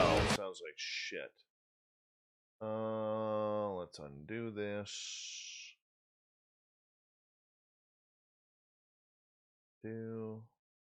See, this is shit that's going to take me like half an hour, 40 minutes that is going to kill my bedtime. Do envelope. Okay, so we got...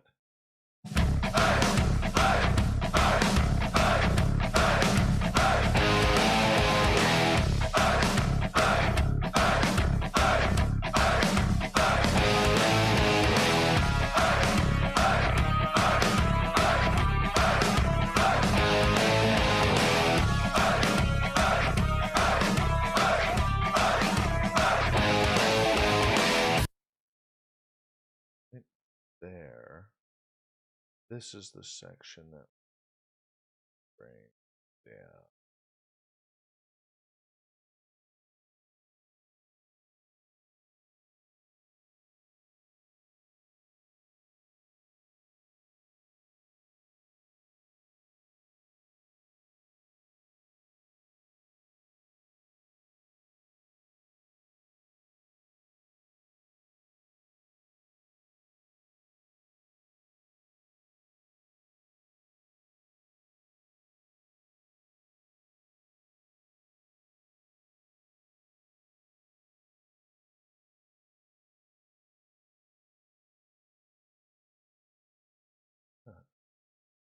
Nope.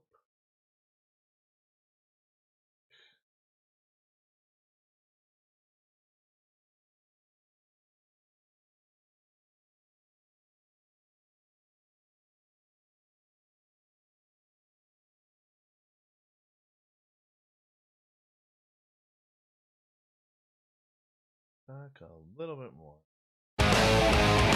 Little brother.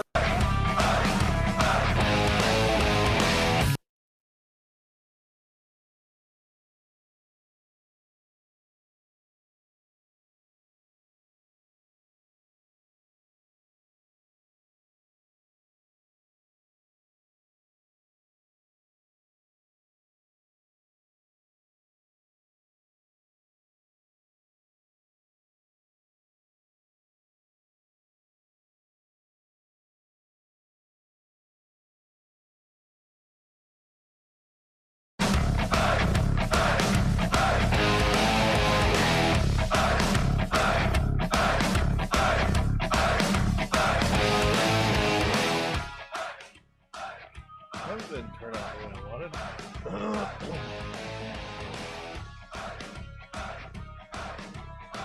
All because of one start button.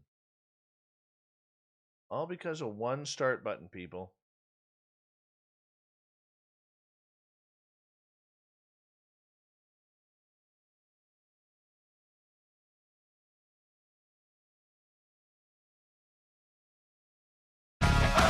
When watching me.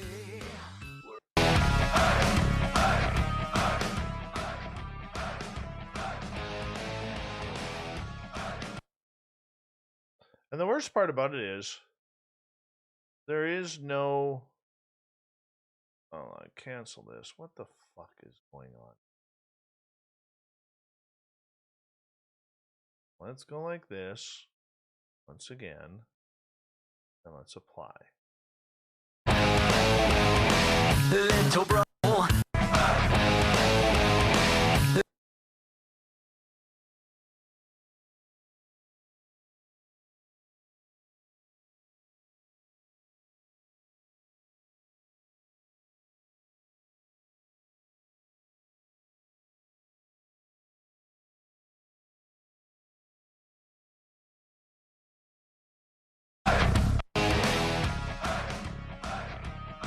I don't understand why it keeps doing that crap.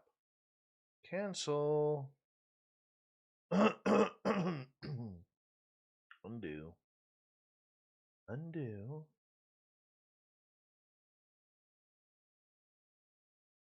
Not that. Go back here to about there. Oh, let's go right about there.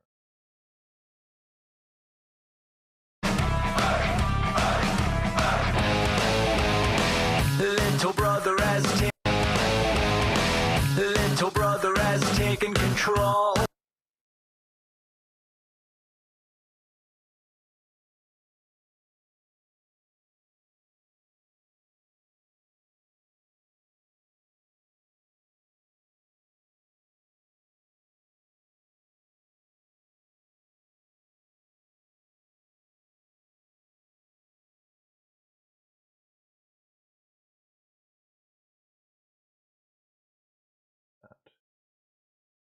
Nope.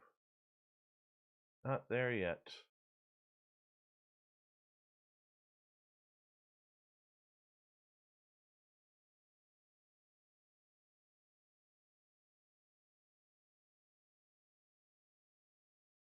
Still not there yet.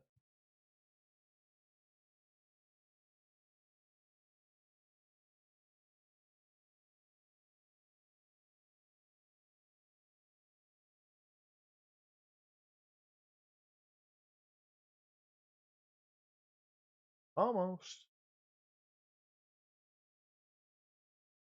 Don't understand why this is being so difficult. I don't have time for text messages right now, whoever is texting me. I'm a little busy right now because I'd like to go to bed tonight.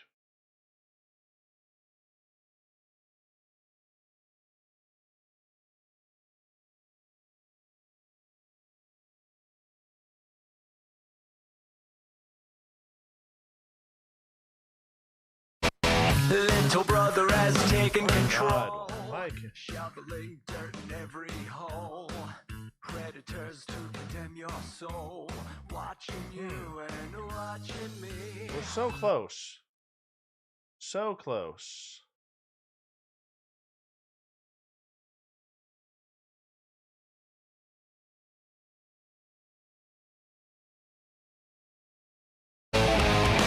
Little brother has taken control.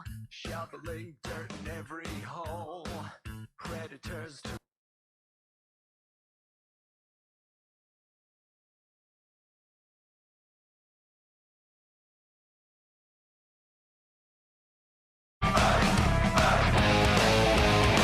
Little brother has taken control. Shoveling.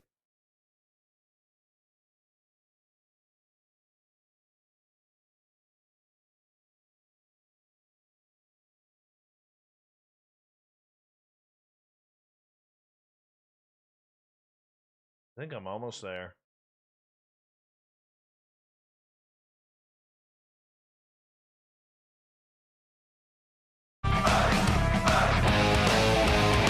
Little brother has taken control.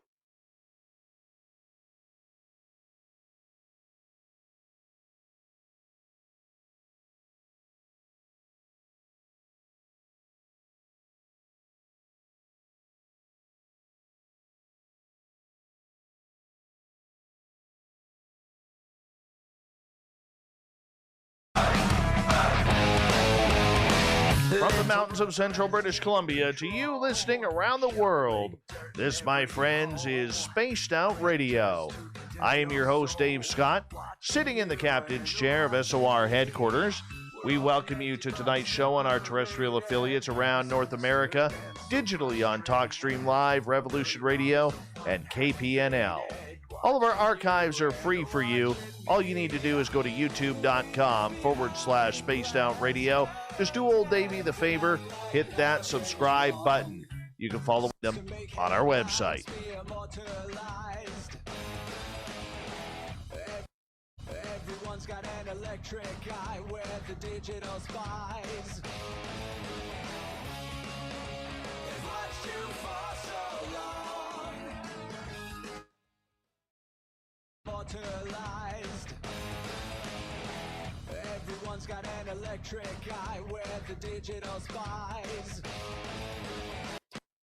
Find them on our website.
All right. Oh, sorry about that. Now let's see what's going on.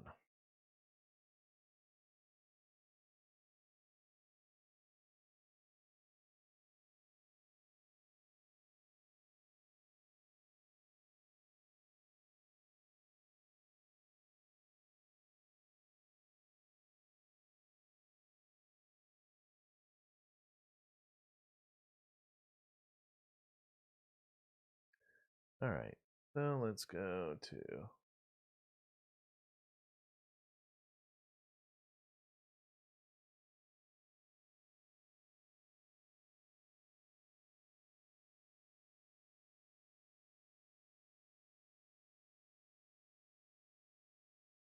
Oh, let's get to work.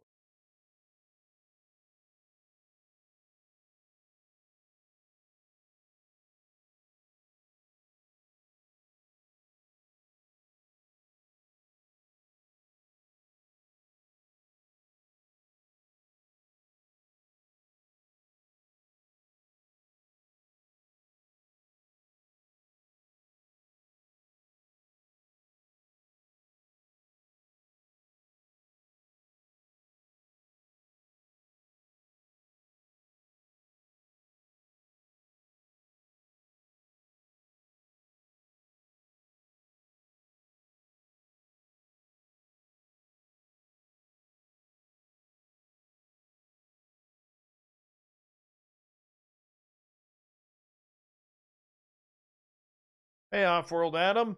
I Dal Boop.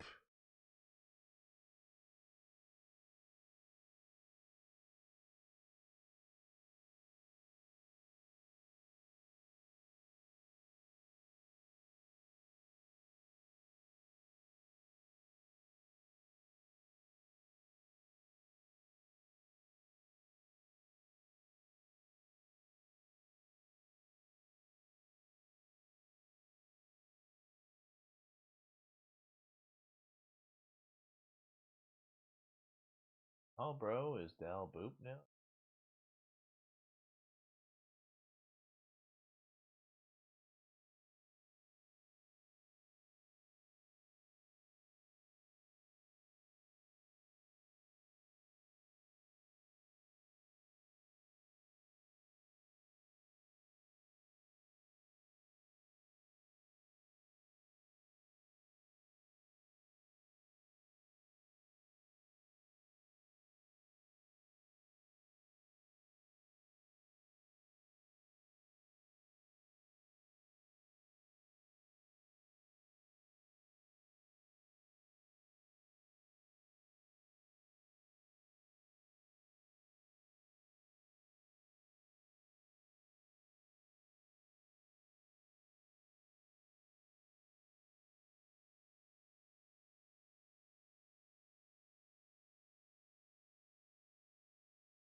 Talk to Corns, Jose. What do you want to be a mod for? Tell me. Put it in their best resume why you want to be a mod.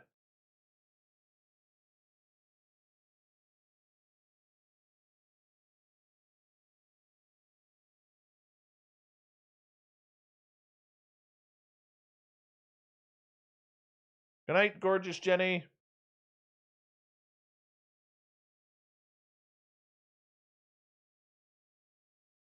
Sovereign farts, you couldn't handle it.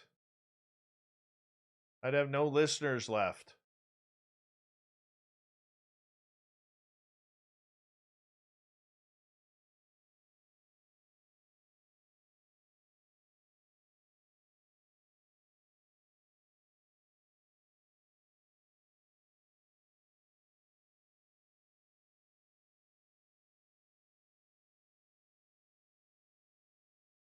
You keep typing in capital letters. That's why.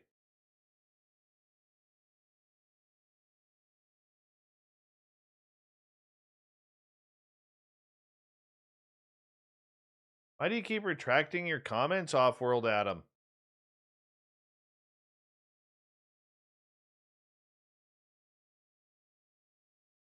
Remember Sovereign Farts when you used to come in here and do what you did to Dalboop there and, asked if they farted? That's the Sovereign Farts I want around here. Can you do that for me? Is that too much for old Davy to ask?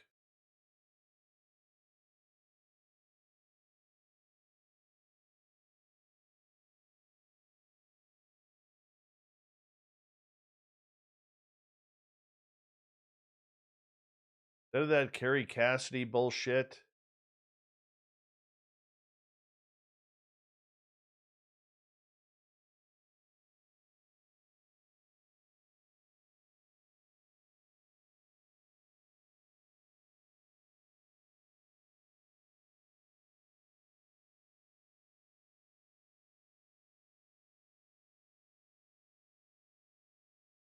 Dr. Corrance, he's the guy who takes care of all that stuff, man. Submit a resume with a 500-word minimum reasoning why you deserve... No, I'm not teasing on that. I can't even keep a straight face on that one.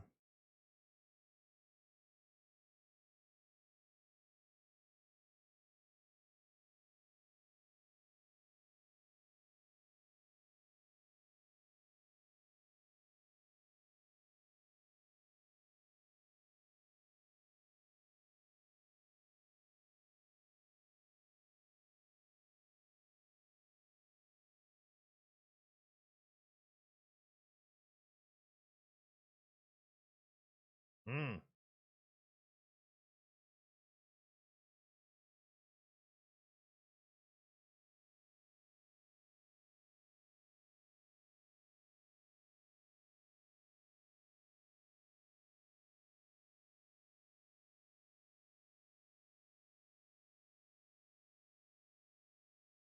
Jose, talk to Corrance on a serious note. And go from there. He'll probably want to chat with you on MeWe. Hey, Mark, thanks for letting us know we're alive tomorrow.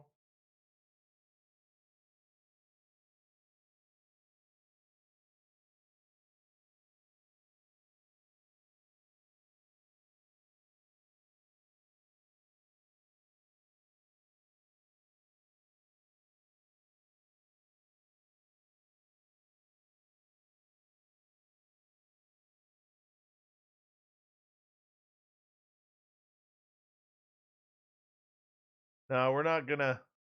Right now, we're probably not gonna take on more mods, but it's always good to have some safe wrenches in the side. I thought we would need more because there was some trolling going on there for a little bit, and but that seems to have calmed down, and I think we're good on the mods for right now. Be blunt. And probably the way we're going to keep it that way. I mean, the only way I would add more mods is if we somehow are getting like 300, 400, 500 people a show in here. And as of right now, I don't see that happening. Hey, Peter Steins, how are you? Do I like MeWe? Not really. Not really. And I'll tell you what pisses me off about MeWe, at least for me, on the chat rooms. Like if you're in a private chat with someone, you can't scroll up. You literally have to take your mouse and go to the arrow and bring it up, and then it moves really fast and you miss your spot where you want, and then you got to scroll back down, and then you miss your spot, and then you got to scroll back up and you miss your spot, and finally you get it. I don't like that. It doesn't allow you to use the roll button on your mouse. At least it doesn't on my computer. It pisses me off if I don't go there.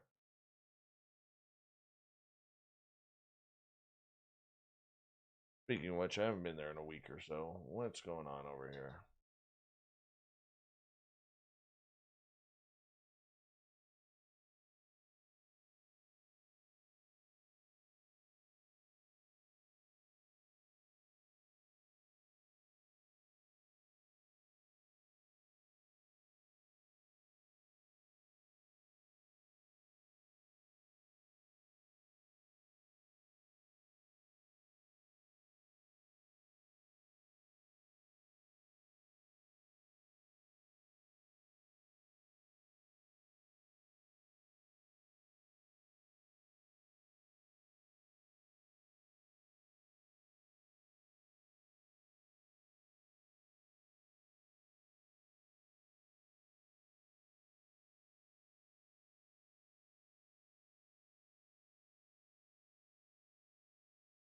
Yeah, hate it. Just hate it. Life is Beautiful. Good song by 6 a.m. Hey, Conflict Radio, how you doing? Thanks for coming on in, man.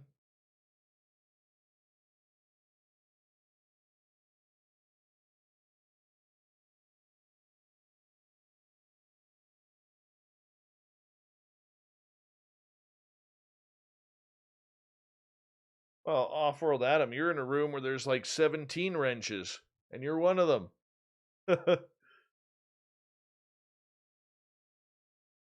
Oh, you want to be my friend? Bring me a cheeseburger. I'm craving a cheeseburger right now. McDonald's cheeseburger.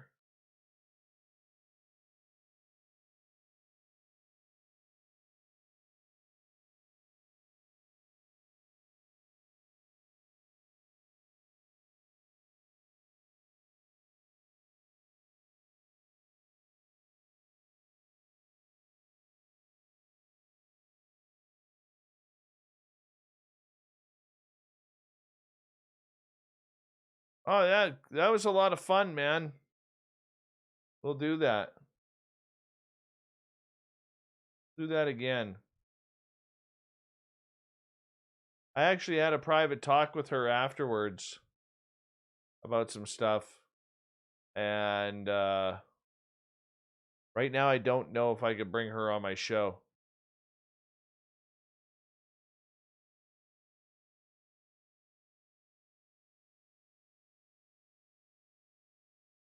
You know what?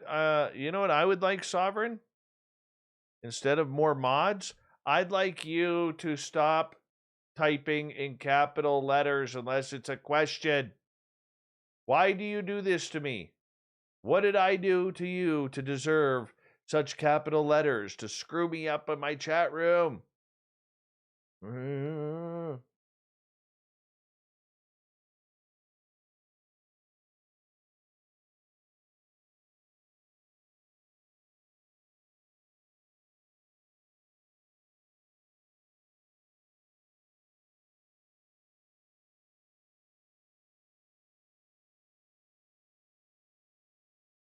You're in caps right now, Momo.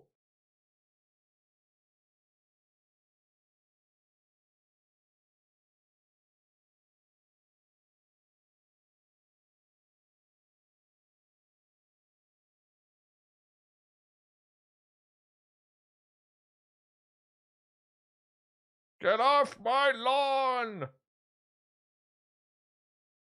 Oh, we're down to 28 people.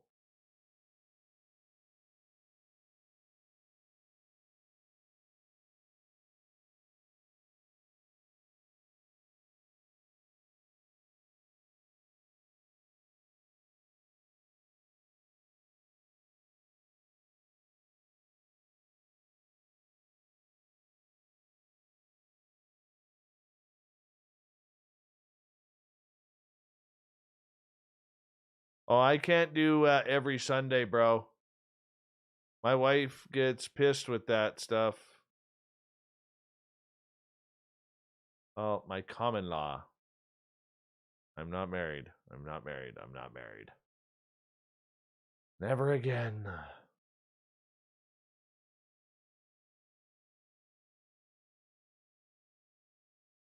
Dave is already hungry. Dave needs a cheeseburger or something bad.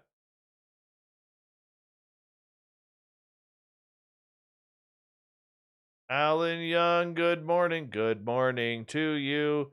Good morning to you. Good morning, dear Alan. Good morning to you.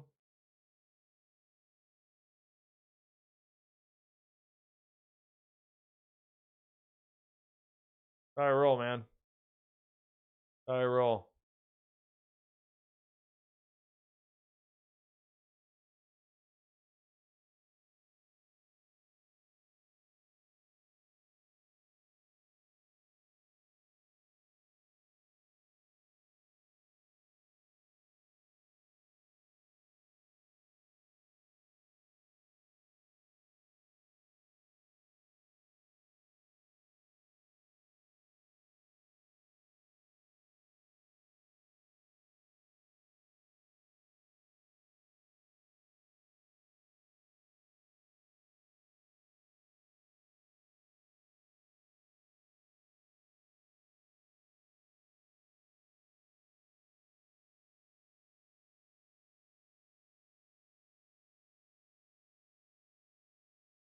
Good old Fapster breaking the rules, trying to piss me off when I'm already having a frustrating after show because that editing. Oh no.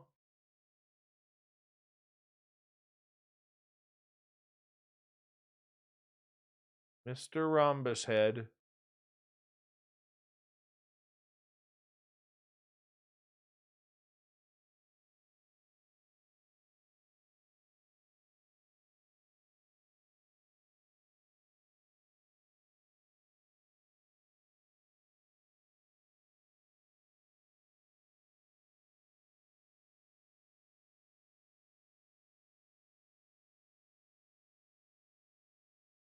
What the fuck does this mean? Convert the goddamn files.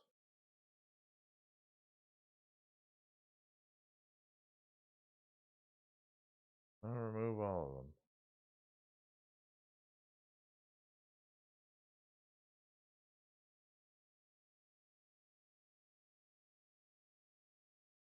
Restart.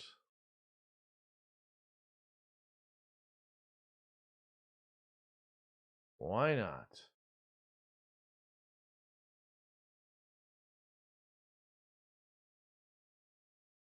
Choose base folder mirror. The base folder.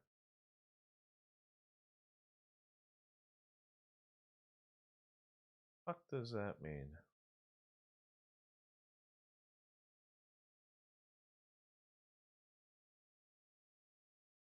Cancel. Open this shit back up. Certify. I swear to God, everything is here to drive me nuts tonight.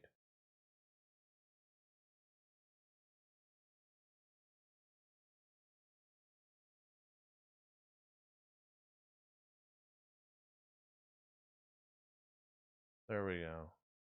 Now it's working properly. Hot damn. That was pissing me.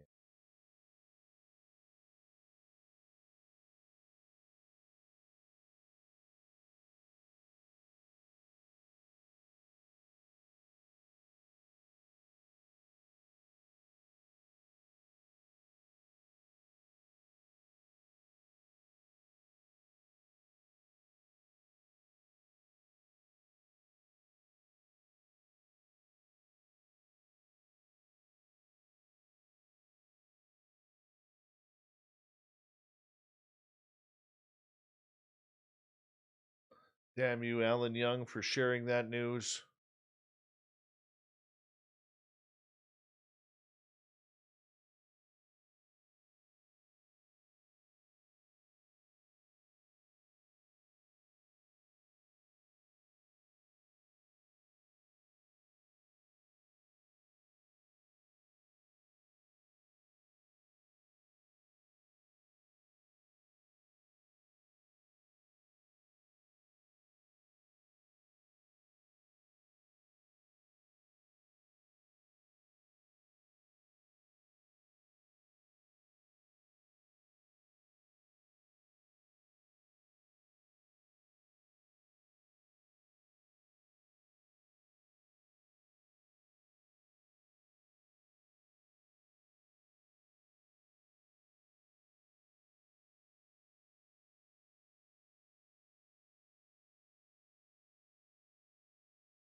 I'll be right back. I'm going to make a bathroom break. Don't do anything silly, Raul.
Oh, you gotta be shit.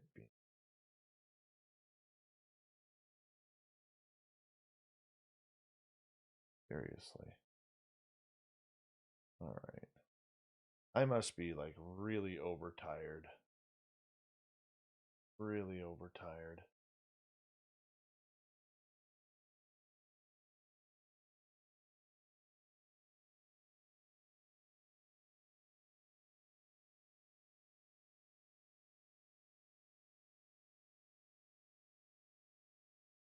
Stop.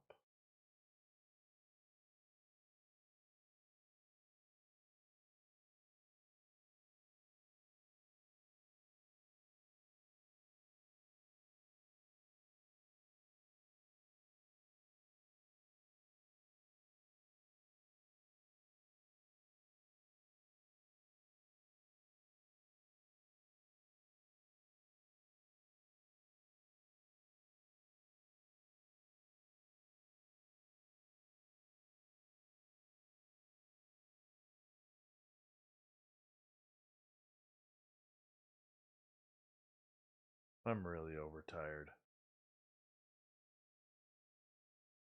I'm just realizing this.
Well, what do you want me to say? I honestly, my voice is sore, overtired. I overdid it today. Totally overdid it.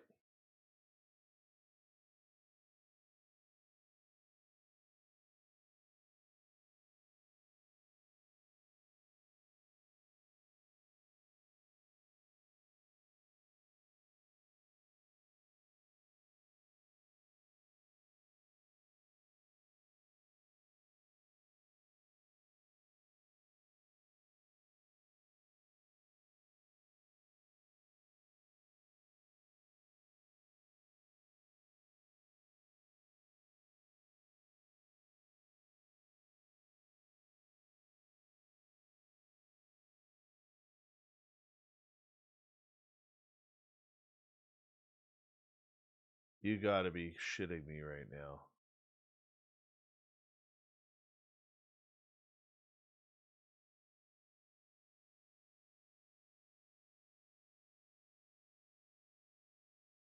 This goddamn thing hasn't even fucking started.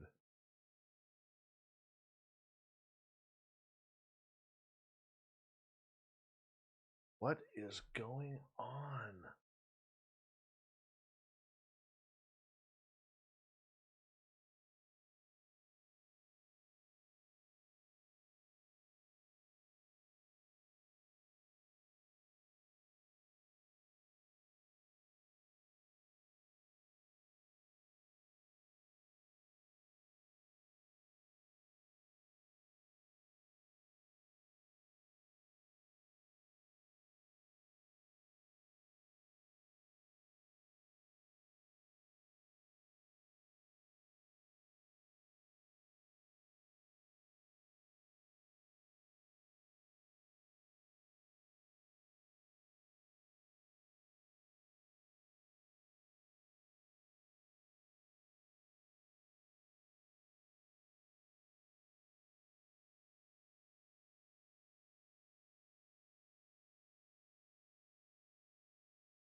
Oh, I know what I'm gonna check here. Up with my boy in 6 hours.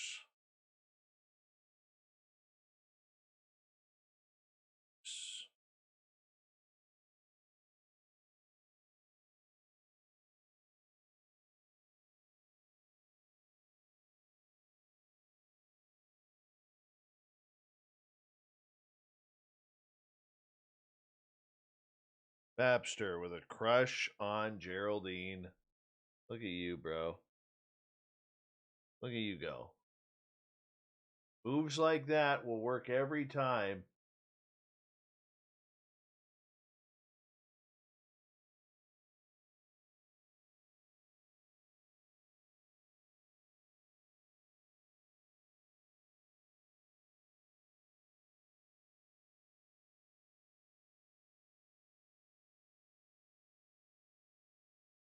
Every time.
I haven't played pool in a long time either.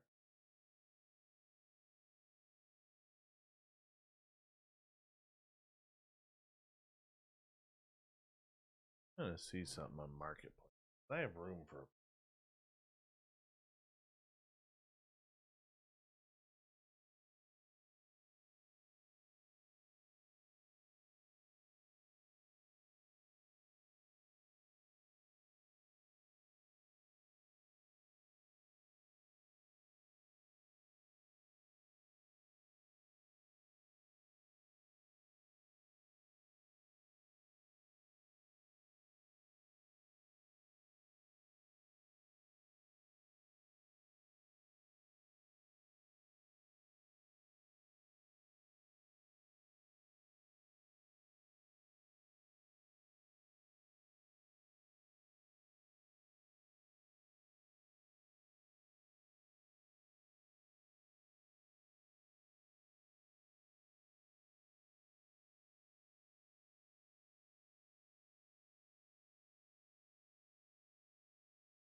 All right, we're going to call it the night. I am going to bed. I am dead tired, man. Thank you guys for letting me boo-boo up the show. You guys all have fun. We'll talk to you tomorrow night. Who the hell is our guest? Let me check here. I know it's a good one.